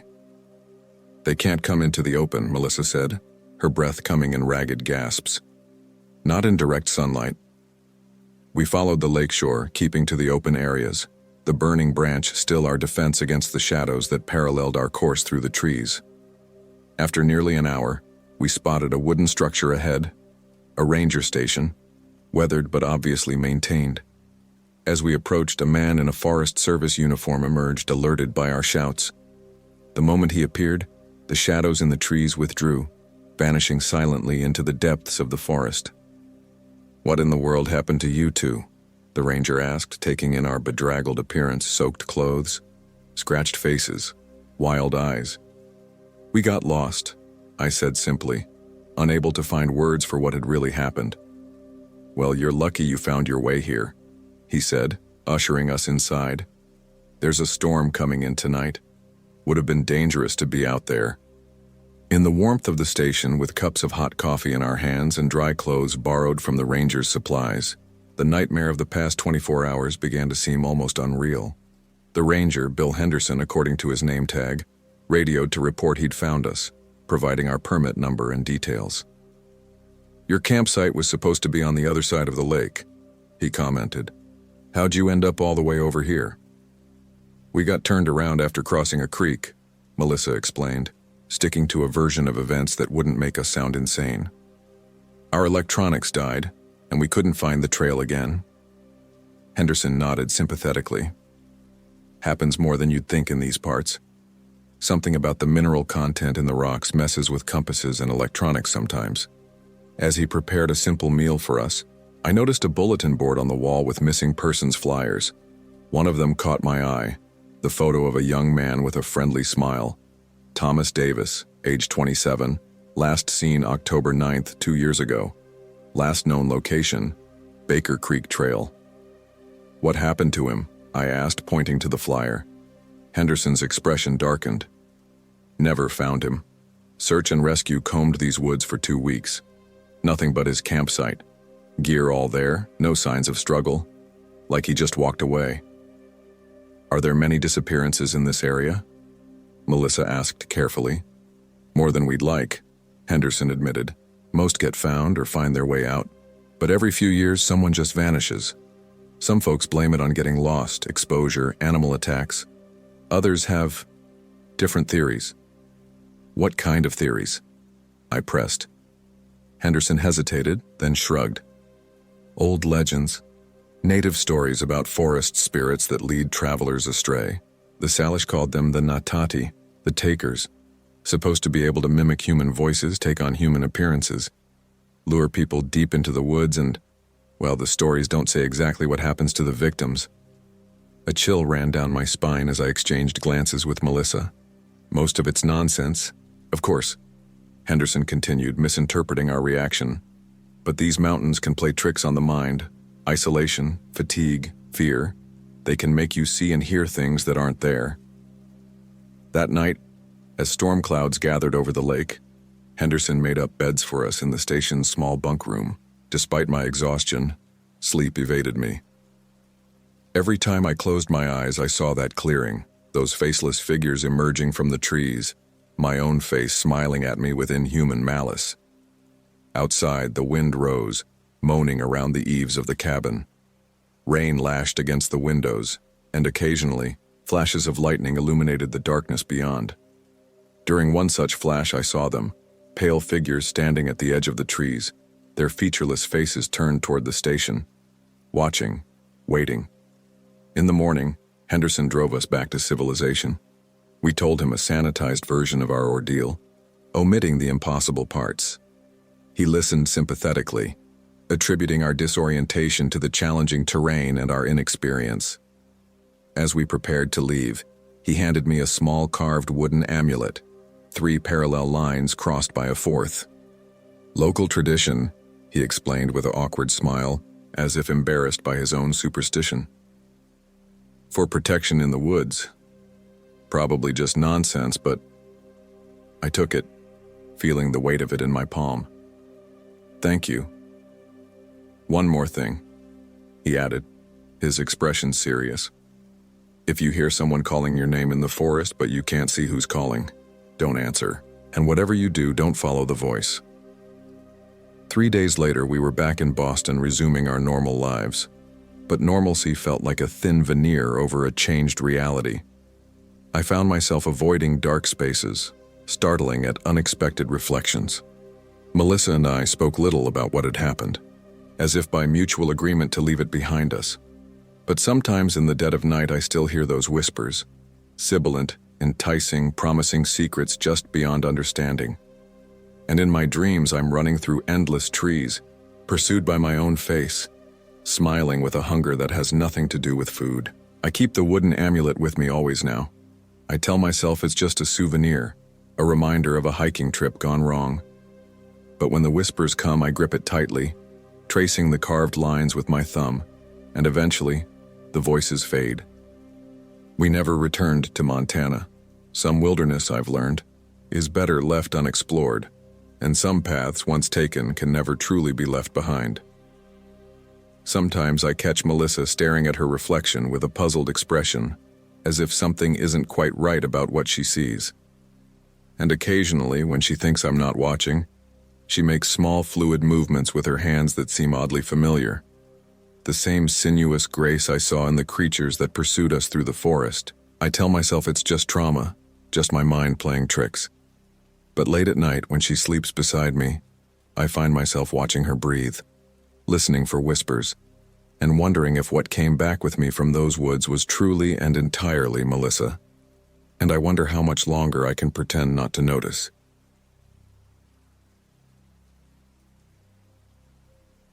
My name is Thomas Davis, and I am 34 years old.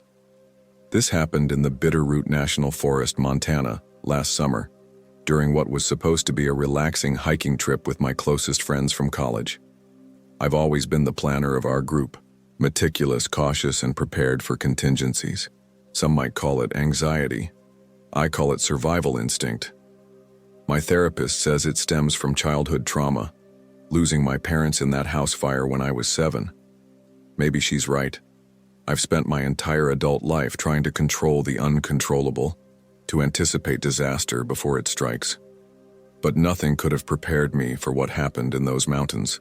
Our group consisted of my old roommate Alex Winters, always the daredevil with his rock-climbing obsession and fearless attitude, Megan Chen, brilliant and analytical with an encyclopedic knowledge of wilderness survival, and Chris Bennett, the laid-back one who could make friends with anyone, even, as it turned out, things that weren't human. We'd been planning this reunion trip for months, a chance to reconnect after our lives had pulled us in different directions. The Bitterroot Mountains had called to us with their rugged peaks and pristine wilderness. We chose a 7-day backpacking route that would take us deep into the Selway Bitterroot Wilderness, one of the largest roadless areas in the continental United States. The remoteness was the appeal. No cell service, no crowds, just the 4 of us and nature in its rawest form. We parked at the Bass Creek trailhead on a bright Monday morning in late June. The air smelled of pine and possibility as we adjusted our packs and double-checked our supplies. According to my research, our route would take us past several alpine lakes through dense forests and along ridgelines with spectacular views. The weather forecast was perfect, clear skies with cool nights, ideal for backpacking. Everyone remember the bear safety protocols? I asked as we prepared to set off. Keep food in bear canisters, cook away from camp. Yes, Mom, Alex smirked, playfully punching my shoulder. We've gone over this a dozen times. The bears should be more afraid of us than we are of them. I forced a smile but couldn't shake a feeling of unease that had settled over me that morning. Something about the forest felt watchful. I dismissed it as normal pre-journey jitters and led our group onto the trail. The first 2 days were everything we had hoped for. We hiked through sun-dappled forests of lodgepole pine and western larch, crossed crystal-clear streams, and marveled at the snow-capped peaks surrounding us. We spotted elk grazing in meadows and even caught a glimpse of a wolverine darting through underbrush.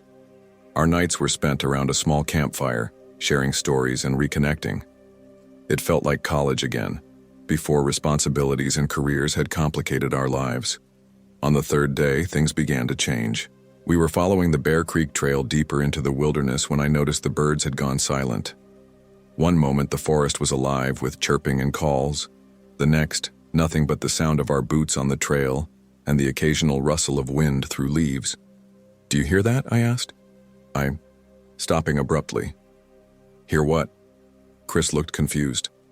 Exactly, nothing. Megan frowned, her forehead creasing.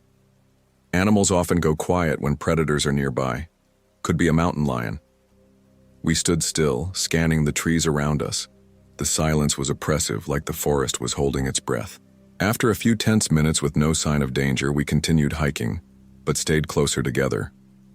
That night we made camp near Bass Lake, a small alpine lake nestled between steep ridges. As darkness fell, fog began rolling in from the water, unusually thick and cold. It moved against the wind, creeping between the trees like living smoke. Our campfire seemed to dim in its presence, the flames guttering and throwing strange shadows. I don't remember fog being in the forecast, Megan said, wrapping her jacket tighter around herself. Weather up here is unpredictable, Alex replied, but I could tell he was unsettled too. As we prepared for bed, I noticed Chris staring intently into the darkness beyond our campsite. What is it? I asked, following his gaze. Thought I saw someone watching us from the trees, he muttered. Just a shadow. Probably nothing. But it wasn't nothing. That night I woke to the sound of whispering. At first I thought it was just the wind or my friends talking in their sleep. But as I strained to listen, I realized the voices were coming from all around us, from the trees, the ground, the very air itself. They spoke in a language I couldn't understand, yet somehow the meaning seeped into my mind. You shouldn't be here. This place isn't for you. We've been waiting so long. I lay paralyzed in my sleeping bag, afraid to move, afraid even to breathe too loudly. The whispers continued for what felt like hours before gradually fading as dawn approached. When I finally emerged from my tent, exhausted and on edge, I found Chris already up, his face pale. Did you hear them too? He asked before I could speak. I nodded, relief and dread mingling in my chest. What were they? I don't know, but I saw something last night after everyone went to sleep. A woman standing by the lake. She was wrong somehow. Her limbs too long, her movements jerky like a spider. When she turned toward me, her face... He broke off, shuddering. We should tell the others, I said, but something in Chris's expression stopped me. Maybe we shouldn't, he replied, his voice oddly flat. Maybe it's just for us to know. By the time Alex and Megan woke up, Chris seemed back to normal, laughing and joking as he prepared breakfast. I wanted to pull him aside to ask more about what he'd seen, but something kept me quiet. As we packed up camp, I noticed scratches on the outside of my tent. Long, parallel marks that looked like they'd been made by human fingernails. We continued our journey, following the trail as it climbed higher into the mountains. The day was overcast, the sun a pale disk behind clouds that had appeared overnight. The forest felt different now, the trees closer together, the shadows deeper, the path narrower and less defined. Several times I had to consult my map and GPS to confirm we were still on the right trail, something that had never happened before despite my years of hiking experience. Does anyone else feel like we're being watched? Megan asked as we stopped for lunch beside a small stream. It's just the wilderness playing tricks, Alex said, but his usual confidence sounded forced. Remote places like this can mess with your head. I know what I feel, Megan insisted, and something's following us. I've been seeing movement out of the corner of my eye all morning. That afternoon, the fog returned, rolling in much earlier than the previous day. With visibility rapidly decreasing, we decided to make camp in a small clearing rather than risk getting lost. Setting up the tents in the thickening mist was disorienting. Shapes appeared and dissolved. Distances became impossible to judge, and several times I could have sworn someone was standing just beyond the perimeter of our camp, watching. As night fell, the fog became so dense we could barely see the tents from our campfire. The flames burned blue-green at times, casting an eerie light that made our faces look corpse-like. We huddled close, trying to keep our spirits up with forced conversation and weak jokes. Then Chris suddenly stood up, staring into the fog. "She's here," he whispered. "Who's here?" Alex demanded, but Chris was already walking away from the fire, toward the wall of mist. I leapt up to grab his arm. "Chris, wait!" He turned to me with a smile that wasn't his own. Too wide, too many teeth. "She wants to show me something beautiful," he said in a sing-song voice. "Something hidden. She says you can all come too, if you're brave enough." Alex and Megan were beside us now, Alex gripping Chris's shoulders. "Snap out of it, man, there's nobody out there." But there was. As we struggled with Chris, the fog parted and a figure stepped into the dim circle of our firelight. It had the basic shape of a woman, but everything about her was wrong. Limbs too thin and jointed in unnatural places, fingers elongated into bone-white claws, skin like dried bark. Her face was the worst part, beautiful from a distance but up close revealed to be a crude approximation of human features, like something that had only seen people from afar and was attempting an imperfect mimicry. "Hello, friends," she said, her voice like twigs snapping. "I am Eleanor Blackwood. Welcome to my home," Megan screamed. Alex swore and pushed Chris behind him, reaching for the hunting knife on his belt. I stood frozen, unable to process what I was seeing. The thing that called itself Eleanor tilted its head at an impossible angle. "Don't be frightened. I've been so lonely since my family left me here. It's been..." She paused, seemingly calculating. 73 years since I've had visitors who stayed. "We're just passing through," I managed to say, my voice barely working. "We'll be gone tomorrow." Eleanor's smile stretched literally from ear to ear. "Oh, but you've already been marked. The forest has chosen you." She pointed one grotesque finger at Chris. "This one hears us already. Soon you all will." With that, she stepped backward into the fog and vanished. The moment she disappeared, Chris collapsed to the ground, unconscious, but breathing steadily. We carried him to his tent, none of us willing to voice what we'd just witnessed. "We're leaving at first light," Alex said grimly. "Forget the rest of the route. We head back the way we came, straight to the trailhead." Megan and I nodded in agreement. We decided to take shifts watching over Chris and keeping the fire going. I volunteered for the first watch, while the others tried to get some rest. Alone by the fire, with my friends' tents at my back and impenetrable fog all around, I felt the weight of our isolation crushing down on me. We were at least 2 days hard hiking from the trailhead, in wilderness so remote that rescue would be nearly impossible if something went wrong.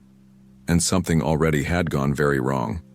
The whispers returned as the night deepened, hundreds of voices now, rising and falling like waves. They seemed to be arguing about us, about what should be done with the intruders. Some voices sounded almost human, others were definitely not.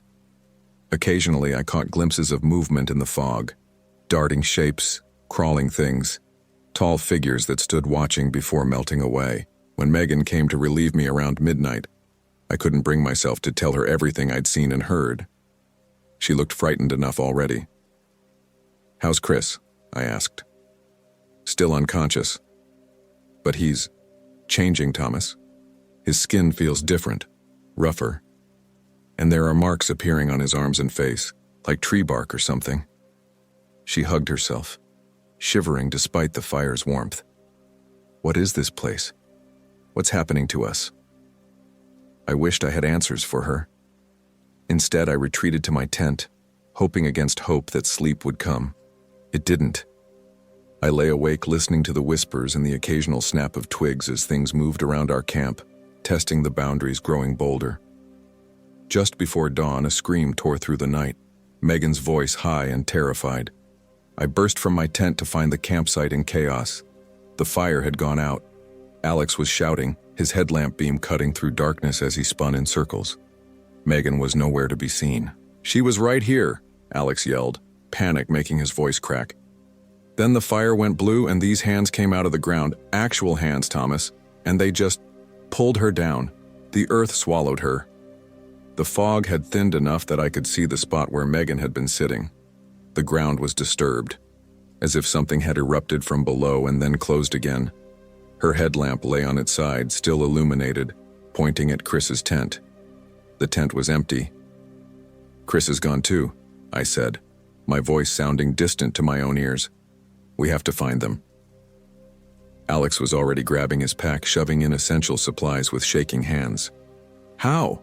We don't even know where to look. But even as I protested, I was doing the same, preparing to search.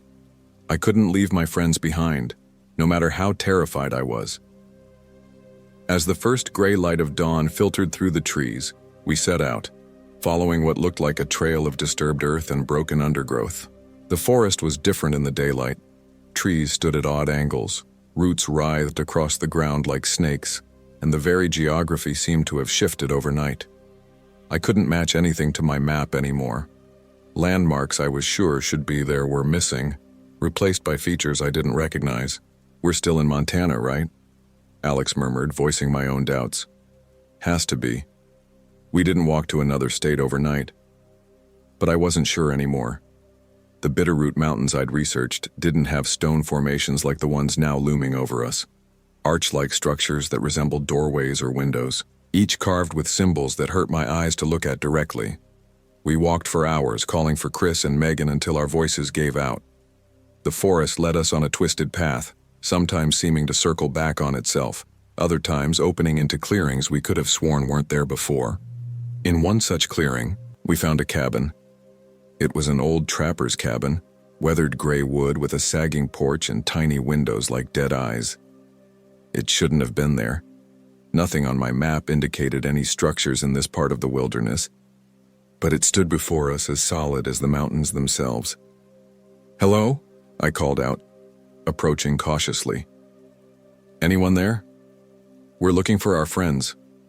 No answer came, but the door stood slightly ajar, an invitation or a trap. Alex and I exchanged glances. We both knew we shouldn't go in, that every horror movie had warned against exactly this scenario, but exhaustion and desperation overruled caution. The interior of the cabin was a single room, dimly lit by what little daylight filtered through the grimy windows. A stone fireplace dominated one wall, cold ashes in its hearth. A rough wooden table stood in the center, 2 chairs pulled up to it as if waiting for diners. A narrow bed was pushed against the far wall, its mattress stained with something dark and old. But it was what hung from the ceiling that stole our breath. Dozens of dolls, suspended by twine, made from twigs and leaves and bits of cloth. They were crude human figures, each with a face crafted from what looked like dried mud.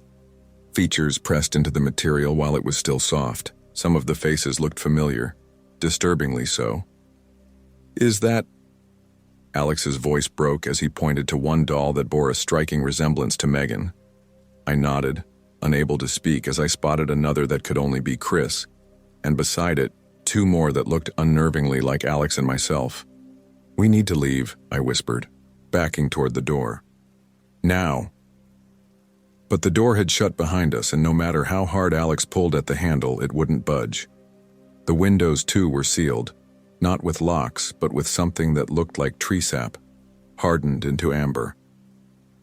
"There's always another way out," Alex said, trying to sound confident as he began searching the room more thoroughly.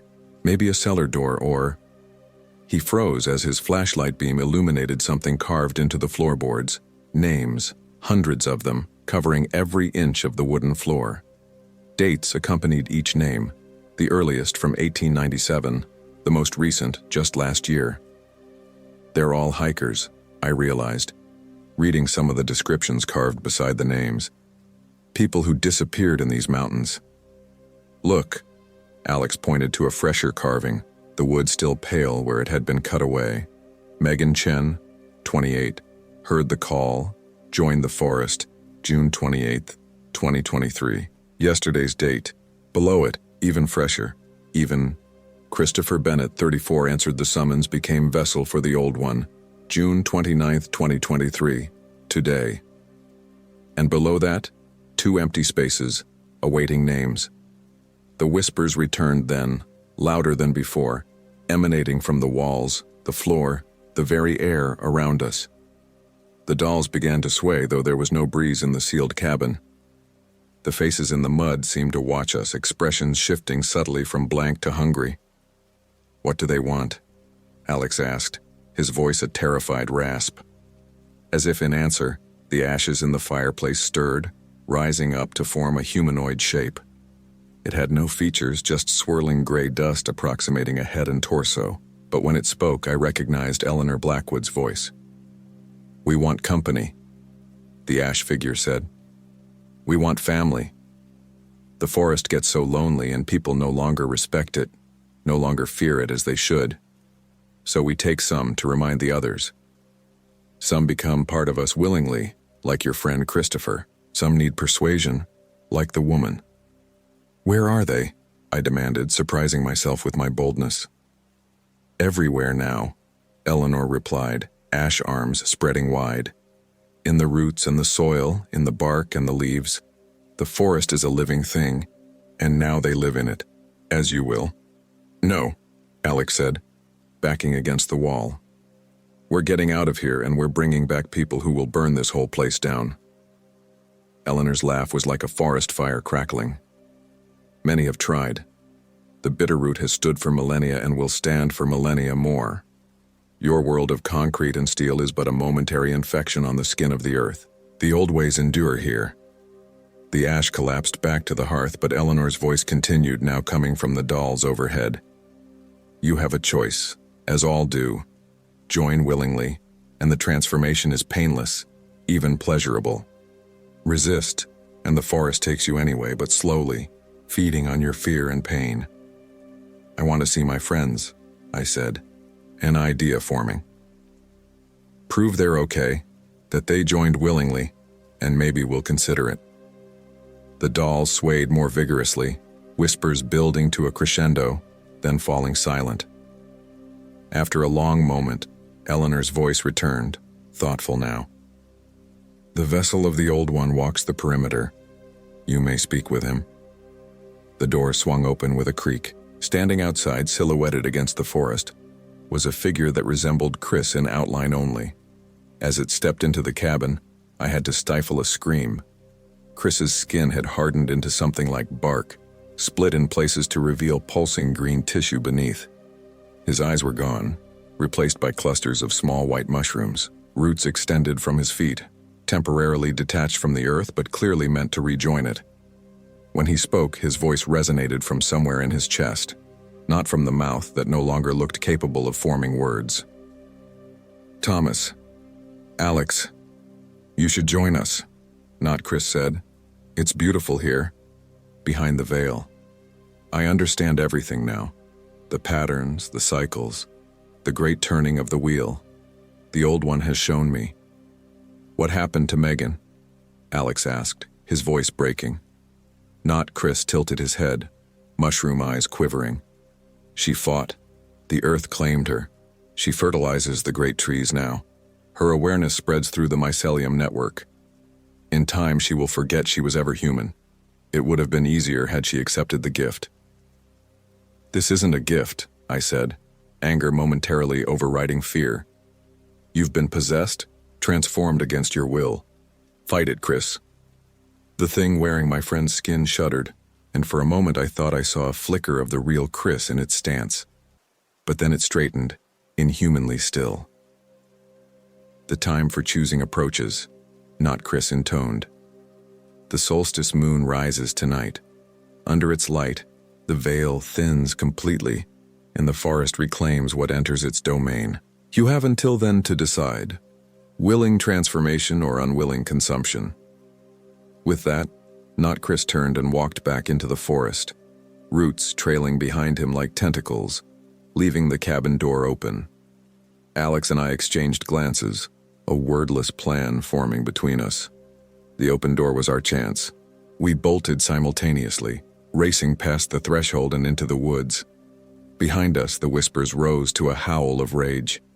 The forest itself seemed to come alive, branches reaching for us, roots rising to trip our feet, the very ground becoming unstable beneath us. We ran blindly, no longer caring about direction, just desperate to put distance between ourselves and the cabin. The forest fought us every step. Trees appeared where none had been seconds before, forcing us to change course. Vines snaked around our ankles. The ground became boggy, each step requiring tremendous effort. "We need to find the trail," Alex gasped as we paused. lungs burning. Any trail. It should lead back to civilization eventually. But there were no trails anymore. Nothing man-made in this primeval wilderness that seemed to be actively rewilding itself around us. My GPS was useless, showing our location as simply blank space off any known map. The compass spun wildly, unable to settle on a direction. As afternoon stretched toward evening, the forest's attacks intensified. Bursts of pollen would explode from flowers as we passed, causing coughing fits and momentary blindness. Swarms of insects, some familiar, others like nothing I'd ever seen, harassed us constantly. Once, a section of ground collapsed beneath Alex, revealing a pit filled with what looked like human bones. I barely pulled him back in time. The fog returned with the dusk, and with it came the shapes, Eleanor Blackwood and her many companions, some humanoid, others more akin to animals or plants but moving with horrible intelligence. They herded us, never attacking directly but cutting off escape routes, guiding us toward what I was beginning to fear was our final destination. We emerged into a massive clearing dominated by an enormous ancient tree. Its trunk was wider than a house, its branches reaching hundreds of feet into the darkening sky. The base of the tree was hollow, forming an arch that resembled a doorway. Within that hollow, something pulsed with sickly green light. Arranged in a semicircle before the tree were figures, dozens of them, former humans in various stages of transformation. Some, like Chris, had barkskin and fungal growths. Others were more plant than person, only the vague suggestion of a face and a knot of wood indicating they had once been human. Still others were little more than skeletons, roots and vines growing through and around their bones, animating them in a grotesque puppetry. They parted as we approached, forming an aisle leading to the great tree. At the tree's base stood Eleanor Blackwood and something else, a presence I felt more than saw, a darkness within the hollow of the tree, ancient and patient and hungry. "Right on time," Eleanor said, her twig fingers clasping in a parody of delight. "The old one is pleased. It has been many cycles since we welcomed two at once. Usually they straggle in separately, lost and afraid." "What is that thing?"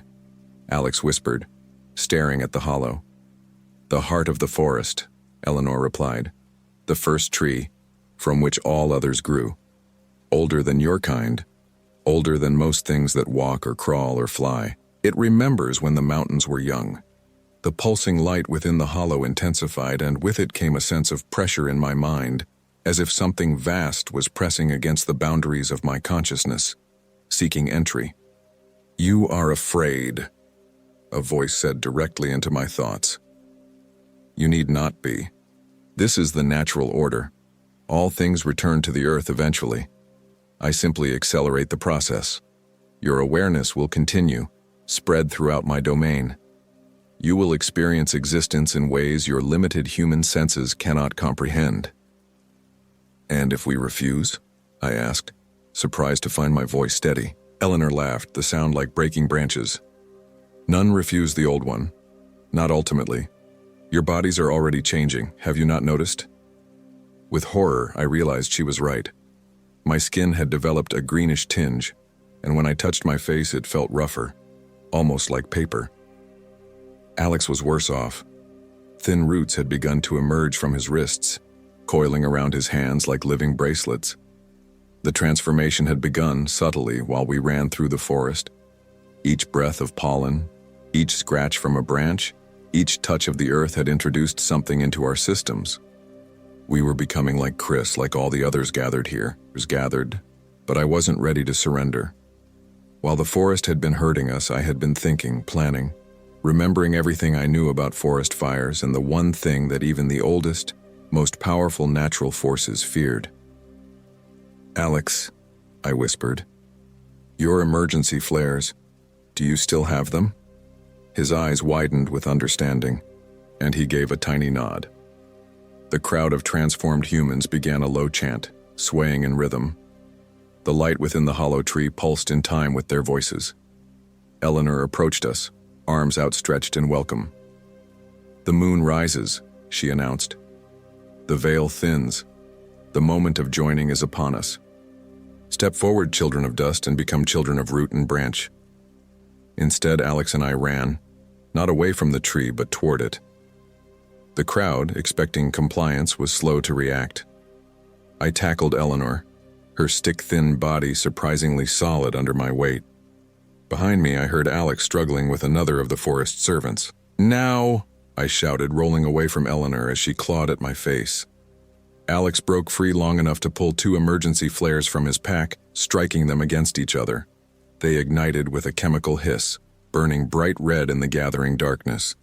Without hesitation, he threw one directly into the hollow of the ancient tree, where the green light pulsed strongest. The reaction was immediate and terrifying. A shriek tore through the clearing. Not sound, but pure psychic agony that dropped me to my knees. The transformed humans screamed in chorus, a sound of absolute betrayal and rage. Eleanor Blackwood's body contorted, limbs twisting at impossible angles as she tried to reach the flare burning within her master's heart. The fire spread with unnatural speed, racing up the inside of the hollow tree.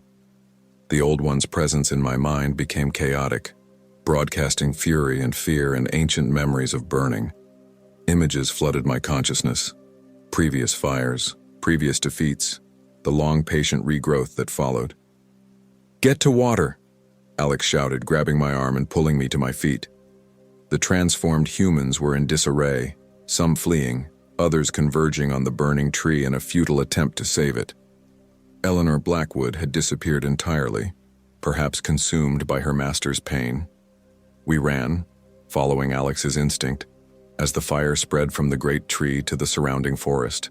The undergrowth, dry from summer heat, caught quickly. Soon a wall of flame separated us from our pursuers. The forest fought itself now, torn between attacking us and containing the spreading fire. After what felt like miles of running, we broke through a tree line and found ourselves on the shore of a large lake. Bass Lake, I realized with astonishment. Somehow, in our circular journey, we had returned to where our nightmare began. "Into the water," Alex gasped, already wading in. I followed, the cool water immediately soothing the burning sensation that had been building in my skin. We swam to the center of the lake, treading water as we watched the forest burn.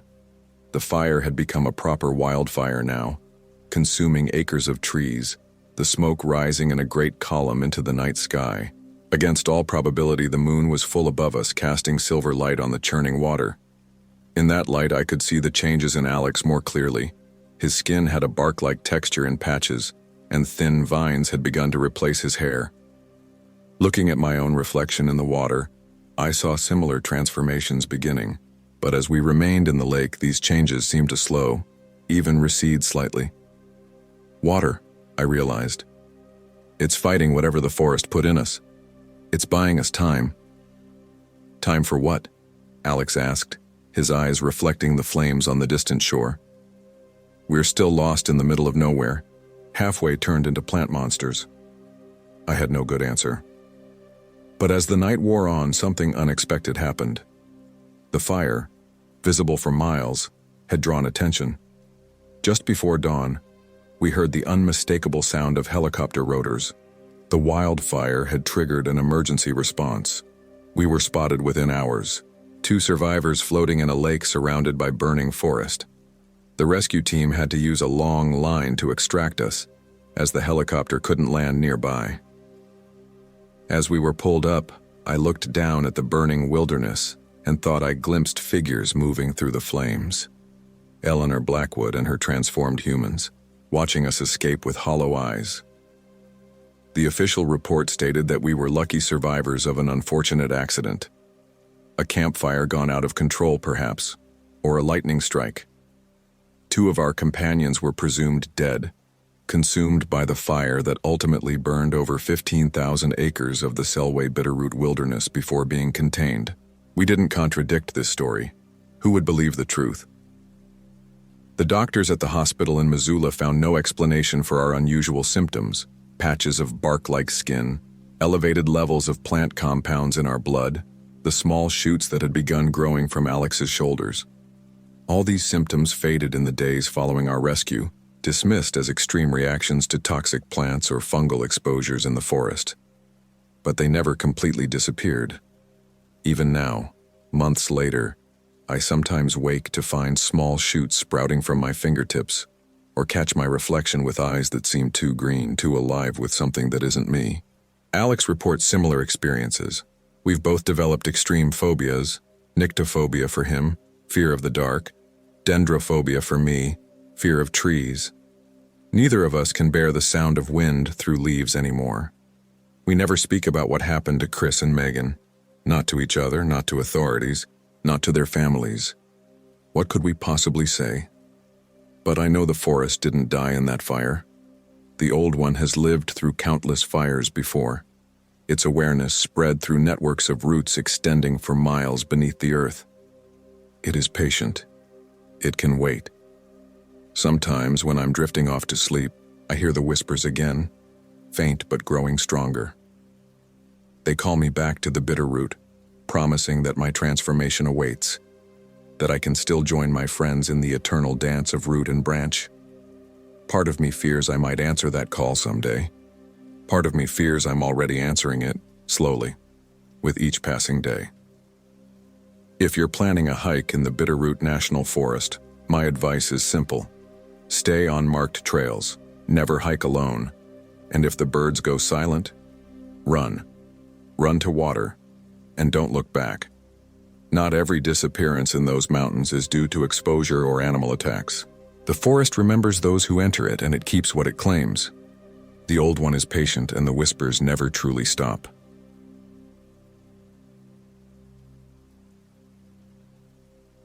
My name is David Jones, and I am 32 years old. This happened in the Absaroka Beartooth Wilderness in Montana, not far from the small town of Cook City. I never wanted to be one of those people who has a story.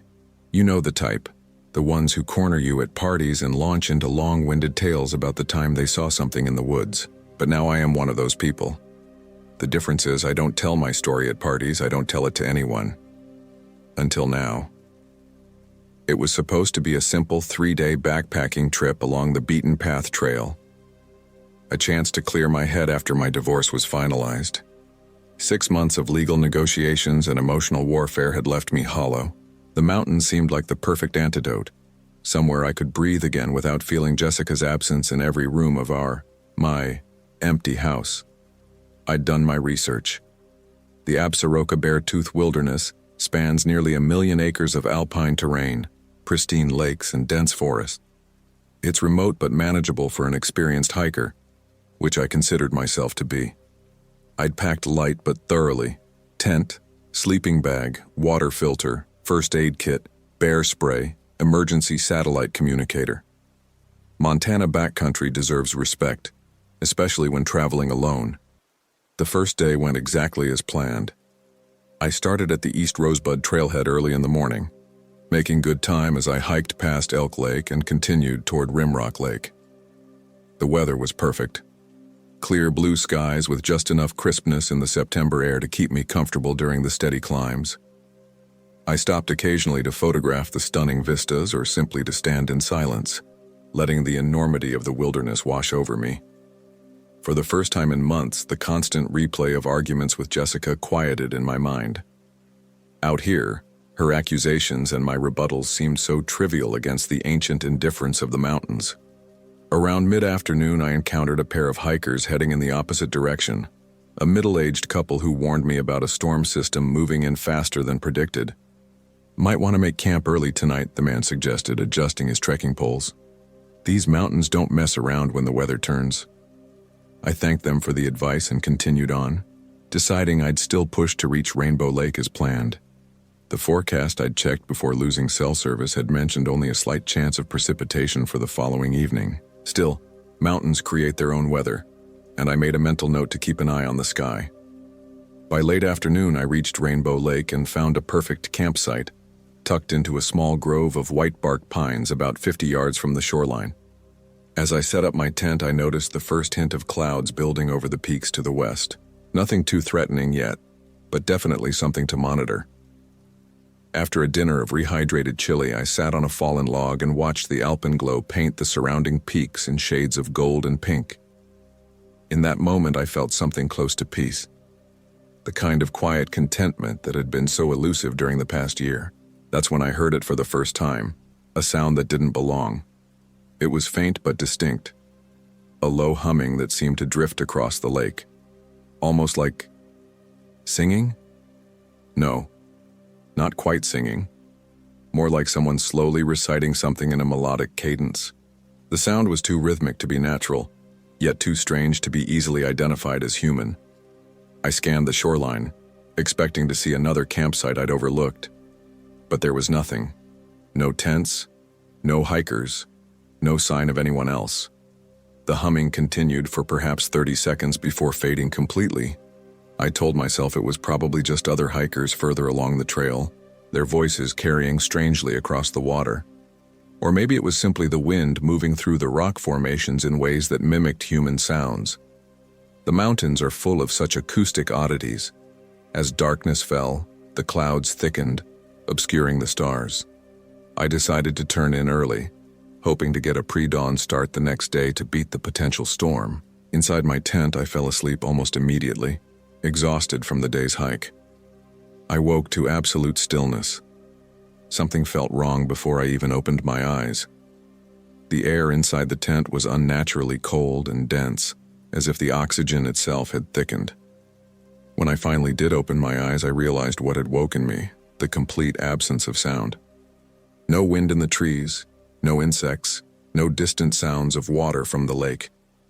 Nothing. My watch read 3:17 a.m. I lay perfectly still, my breath creating small clouds in the freezing air. That's when I noticed a shadow on the wall of my tent, a silhouette cast by something outside, something tall and motionless. My first thought was bear, but the shape was all wrong. Too vertical, too thin, and no bear stands perfectly still like that. The shadow didn't move, didn't sway. It just remained there, a dark cutout against the slightly lighter fabric of my tent. I slowly reached for my headlamp and knife, trying to control my breathing. Whatever was out there would certainly hear me if I panicked. The shadow suddenly tilted, as if the thing casting it had leaned to one side. Then, with deliberate slowness, it began to circle my tent. I could hear it now, the soft crunch of pine needles and twigs beneath what sounded like footsteps, though the rhythm was slightly off. Too much time between each step, too deliberate. The footsteps stopped at the entrance to my tent. I gripped my knife so hard my knuckles whitened. The zippered door of my tent twitched slightly, as if something had brushed against it. Then came the humming again, that same strange, melodic recitation I'd heard across the lake. Only now it was inches away, just outside the thin nylon wall. I wish I could say I confronted whatever was out there, that I unzipped the tent and faced it with courage. Instead, I lay frozen, knife clutched to my chest as the humming continued for what felt like hours but was probably only minutes. Then it stopped, and the shadow receded. I heard those two slow footsteps move away from my tent and fade into the distance. I didn't sleep again that night. When the first gray light of dawn finally arrived, I unzipped my tent with trembling hands and peered outside. The forest looked exactly as it had the evening before. No tracks, no signs of disturbance, just a normal mountain morning with heavy clouds hanging low over the lake. I considered packing up and hiking back to the trailhead immediately, but that would mean at least 8 hours on the trail, and the weather was clearly deteriorating. Dark clouds now covered most of the sky, and I could feel the drop in barometric pressure that precedes a serious storm. The smarter move seemed to be continuing forward to Dewey Lake, which was only about 5 miles ahead. There was a Forest Service cabin there that offered emergency shelter. I could hunker down until the weather passed. I broke camp quickly, forcing myself to eat a protein bar despite my lack of appetite. As I shouldered my pack, I noticed something odd on a nearby tree. A small bundle of what looked like hair tied with some kind of dried sinew, hanging about 7 feet up on the trunk. I approached it cautiously. The hair was light-colored and coarse, possibly animal in origin, though it didn't match any pelts I was familiar with. The arrangement was clearly intentional, not some random debris caught in the bark. I told myself it was probably left by previous hikers, some harmless wilderness tradition I wasn't aware of. Still, I couldn't shake the feeling that it hadn't been there the night before. The trail to Dewey Lake climbed steeply through increasingly dense forest. The air was still unnaturally quiet, with none of the bird calls or squirrel chatter that typically animate a mountain morning. Even my own footsteps seemed muffled, as if the forest were absorbing all sound. About an hour into my hike, the first drops of rain began to fall. Within minutes, it had become a steady downpour. I pulled on my rain jacket and continued, the trail rapidly transforming into a small creek as water ran down the mountainside. That's when I saw her. Through the curtain of rain, perhaps 50 yards ahead on the trail stood a woman. She was facing away from me, completely motionless despite the deluge. Her hair was long and dark, plastered against a pale blue rain jacket. "Hello," I called out, relieved to see another person. She didn't respond or turn around. I called again, louder this time, but still no reaction. I began walking toward her, suddenly struck by how odd it was to encounter a solo female hiker in such remote territory, especially in deteriorating conditions. I was about 20 yards away when she finally turned with a slowness that made my skin crawl. Her face, I still dream about her face. It wasn't disfigured or monstrous in any conventional sense, it was completely blank. Not expressionless, but literally without feature. No eyes, no nose, no mouth. Just smooth, pale skin stretched over a head-shaped void. I stumbled backward, my boot slipping on the muddy trail. By the time I regained my balance, she was gone. Simply gone, as if she'd never been there at all. I stood frozen in the rain, trying to make sense of what I'd seen. Had it been a hallucination brought on by stress and lack of sleep? Was my mind fracturing under the accumulated weight of the divorce in this strange, silent wilderness? But deep down, I knew what I had seen was real. As real as the rain soaking through my clothes. As real as the fear that now had my heart hammering against my ribs. I pushed forward, half running now despite the treacherous conditions. My only thought was reaching the cabin at Dewey Lake, finding shelter, finding safety. The trail became steeper, muddier, the rain falling in sheets that reduced visibility to mere feet. I don't know exactly when I realized I was no longer on the trail. The terrain had gradually grown unfamiliar. Rock formations I didn't recognize, stands of trees that seemed too dense. But with the rain obscuring distant landmarks and my panic mounting, I'd failed to notice until I found myself facing in sheer rock wall that definitely wasn't part of the beaten path trail. I pulled out my map and compass with shaking hands, trying to get my bearings. But the map showed nothing that matched my surroundings. It was as if I'd wandered into a part of the wilderness that existed outside of documented geography. The rain suddenly stopped. Not the gradual tapering off of a normal storm, but an abrupt cessation, as if someone had flipped a switch. The silence that followed was profound. I looked up from my map to find myself in a small clearing surrounded by ancient, gnarled pines. At the center of the clearing stood a crude structure, a sort of shelter constructed from interwoven branches and what appeared to be animal hides. It looked old and weathered, yet somehow maintained, as if someone had been repairing it season after season.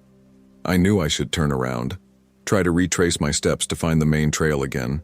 Every instinct was screaming at me to flee. But exhaustion and disorientation clouded my judgment. I needed to rest, to think clearly, to figure out my location. The shelter, ominous as it was, offered a brief respite. As I approached it, I noticed small objects hanging from the surrounding trees. More of those hair bundles I'd seen earlier, along with what looked like tiny figures crafted from twigs and bone. They swayed slightly despite the absence of wind. The shelter's entrance was low, requiring me to stoop. The interior was surprisingly spacious, with a dirt floor that had been packed smooth by use. A small fire pit occupied the center, cold ashes indicating it hadn't been used for some time.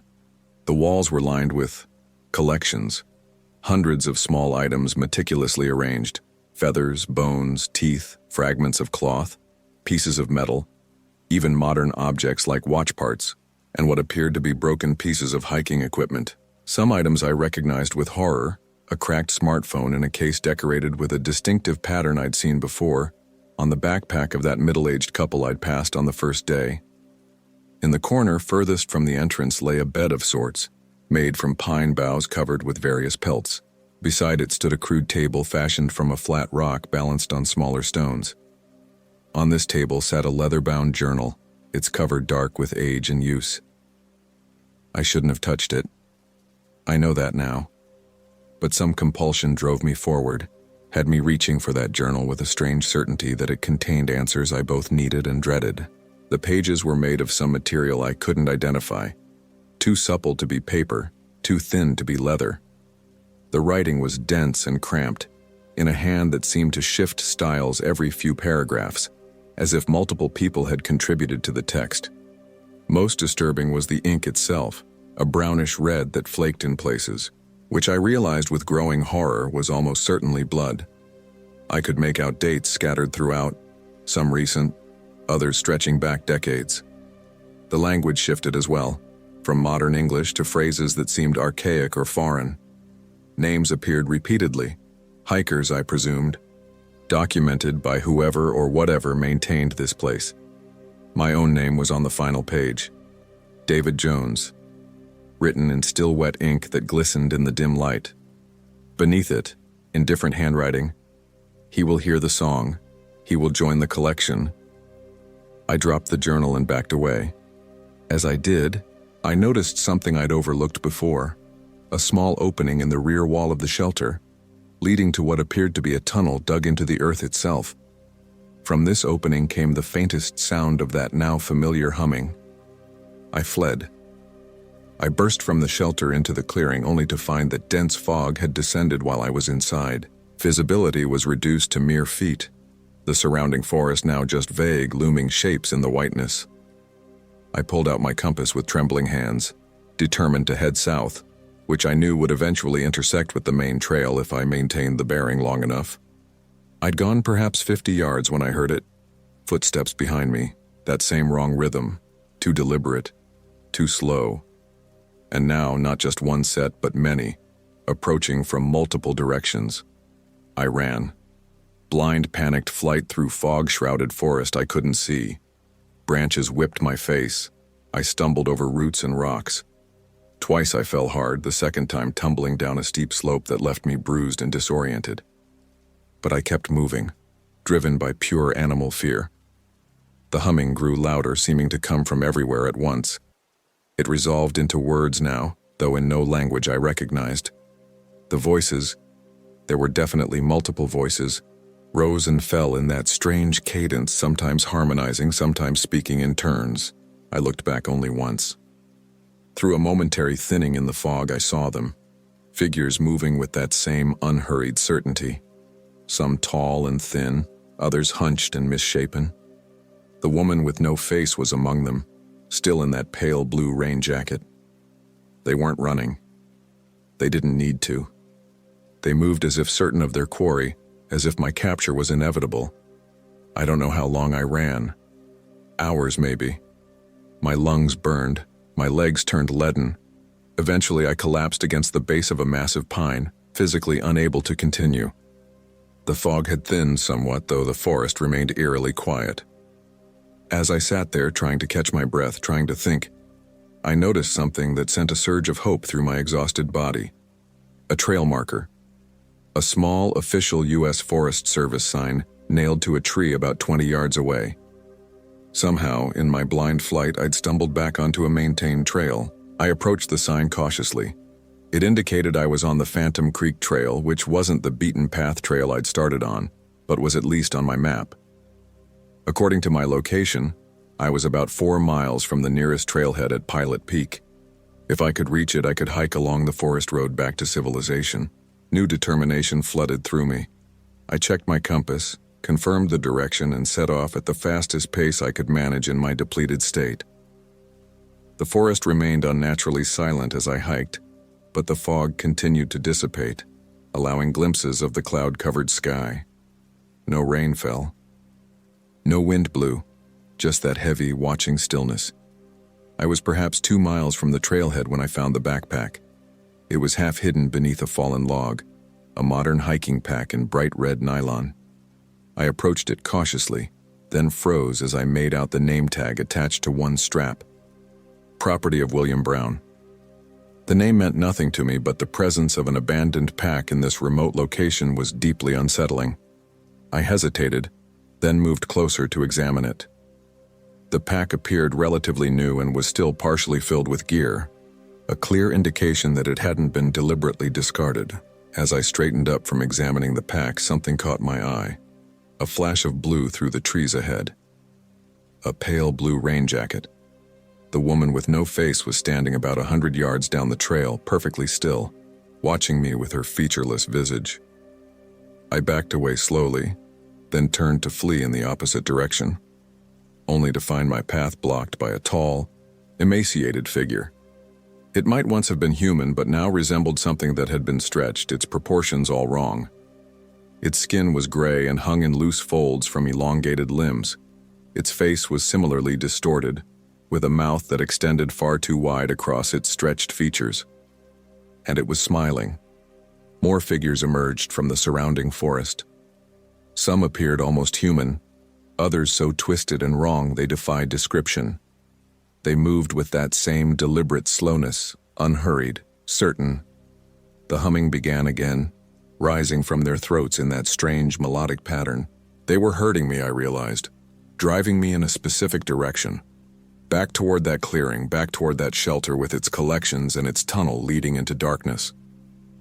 I made the only choice I could.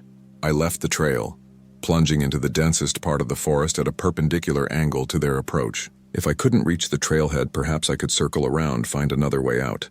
What followed was a nightmare of disorienting terror. No matter which direction I fled, they seemed to anticipate my movements, appearing ahead of me, forcing me to change course. The forest itself seemed to conspire against me. Paths that should have led downhill somehow looped back upward. Landmarks I was certain I'd never seen before suddenly felt familiar. As darkness began to fall, I found myself in a small ravine, huddled beneath an overhanging rock, listening to the sounds of my pursuers moving through the forest above.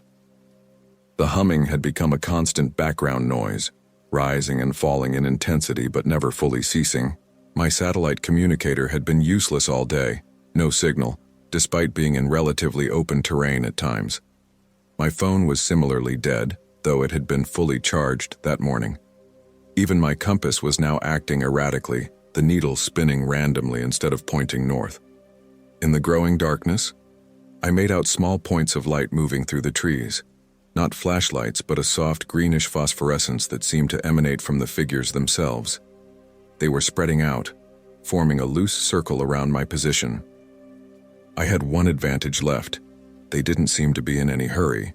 Their movements remained deliberate, unhurried. If I could slip through their perimeter in the darkness, I might still escape. I waited until full night had fallen, then began to crawl on my stomach up the ravine, moving as silently as possible. The humming continued, sometimes louder, sometimes softer, but always present. The glowing figures moved in and out of my limited vision, but none seemed to detect my slow progress.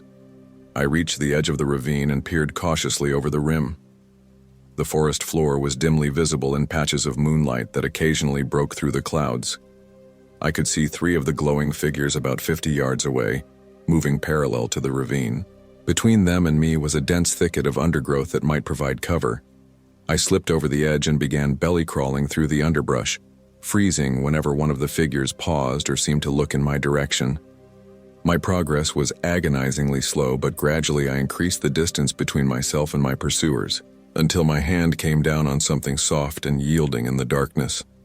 I jerked back instinctively, fumbling for my flashlight before remembering that any light would give away my position. Instead, I cautiously extended my hand again, feeling what I'd touched. It was a human face, cold, still and partially decomposed, but recognizably human. As my eyes adjusted further to the darkness, I made out the body attached to it.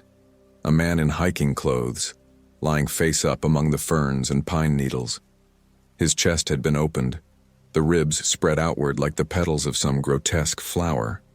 The cavity where his heart and lungs should have been was empty, the surrounding tissue blackened as if burned. I bit down on my own fist to keep from screaming. A sudden change in the humming made me look up. The three glowing figures had stopped moving. As one, they turned in my direction. They'd sensed something. My movement, my fear, or perhaps some connection to their handiwork that I couldn't comprehend. They began moving toward me, no longer slow and deliberate, but with a terrible fluid speed that seemed impossibly at odds with their previous behavior. I abandoned stealth and ran. What saved me, I think, was the storm's return. As I fled through the forest, the first thunderclap split the night, followed immediately by a torrent of rain so intense it was like running through a waterfall. Lightning flashed continuously, transforming the forest into a strobe-lit nightmare of looming shadows and sudden stark illumination. But the storm brought one blessing. It seemed to confuse or hinder my pursuers. In the flashes of lightning, I caught glimpses of them spinning in circles, their elongated limbs flailing as if the rain caused them physical distress. Their humming changed to a high-pitched keening that was partially drowned by the thunder. I ran without direction, without plan, driven only by the need to put distance between myself and those pursuing figures. The lightning provided brief moments of visibility in which I tried to identify landmarks, to orient myself. But the deluge transformed the landscape into an unrecognizable chaos of flowing water and thrashing vegetation. I don't know how long I ran, or how far. Eventually, my foot caught on an exposed root, sending me tumbling down a steep embankment. I struck my head on something hard and darkness claimed me. I awoke to daylight and the distant sound of voices, human voices, calling to one another in normal cadences, using normal words. For a moment, I thought I was hallucinating, that my mind had finally fractured under the strain. Then rough hands were turning me over, and a weathered face peered down at me with very human concern. "Hey buddy, can you hear me? You're pretty banged up. We're gonna get you out of here, okay?" It was a search and rescue team from Cook City. Apparently, when I failed to check in at Dewey Lake as planned and missed my scheduled return date, the friend who was supposed to pick me up had reported me missing. The team had been searching for 2 days. 2 days. According to them, I'd been in the wilderness for 5 days total. According to my own reckoning, it had been only 3. I tried to tell them about what happened, the woman with no face, the shelter with its collections, the pursuing figures. My words came out confused and jumbled. They exchanged glances, clearly attributing my story to head injury and exposure. One paramedic gently suggested I might have been suffering from carbon monoxide poisoning from a faulty camp stove, which can cause hallucinations. They found no evidence of the shelter I described. No strange figures were seen during their search operation. My location when they found me was only about 2 miles from the main beaten path trail, nowhere near where I thought I'd been. The authorities did confirm one thing, though. A hiker named William Brown had gone missing in the Absaroka Beartooth Wilderness 3 weeks earlier. His backpack was never recovered. I spent 2 days in the hospital in Billings, being treated for exposure, dehydration, and a mild concussion. The doctors suggested that my experiences were likely a combination of physical trauma, sleep deprivation, and the psychological stress of my recent divorce. They recommended therapy upon my return home. I nodded and agreed with their assessment. It was easier than trying to explain what I knew to be true, because something was out there in the Absaroka Beartooth Wilderness, something that collects, something that sings in voices that aren't quite human, something that knows your name before you ever set foot on its territory.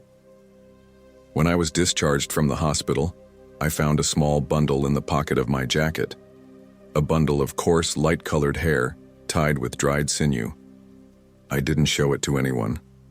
I burned it as soon as I got home. I haven't been hiking since. I don't go into the woods anymore, not even the small copse at the end of my street.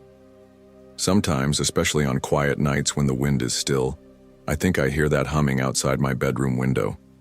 That same melodic cadence, reciting words in no human language. They're patient, whatever they are, whatever they can afford to be. They've been collecting for a very long time, and they know, just as I know, that one day I'll hear the song again. And this time, I'll follow it all the way back to that clearing, to that shelter, to that tunnel leading down into darkness. Because that's how collections work. No piece stays missing forever.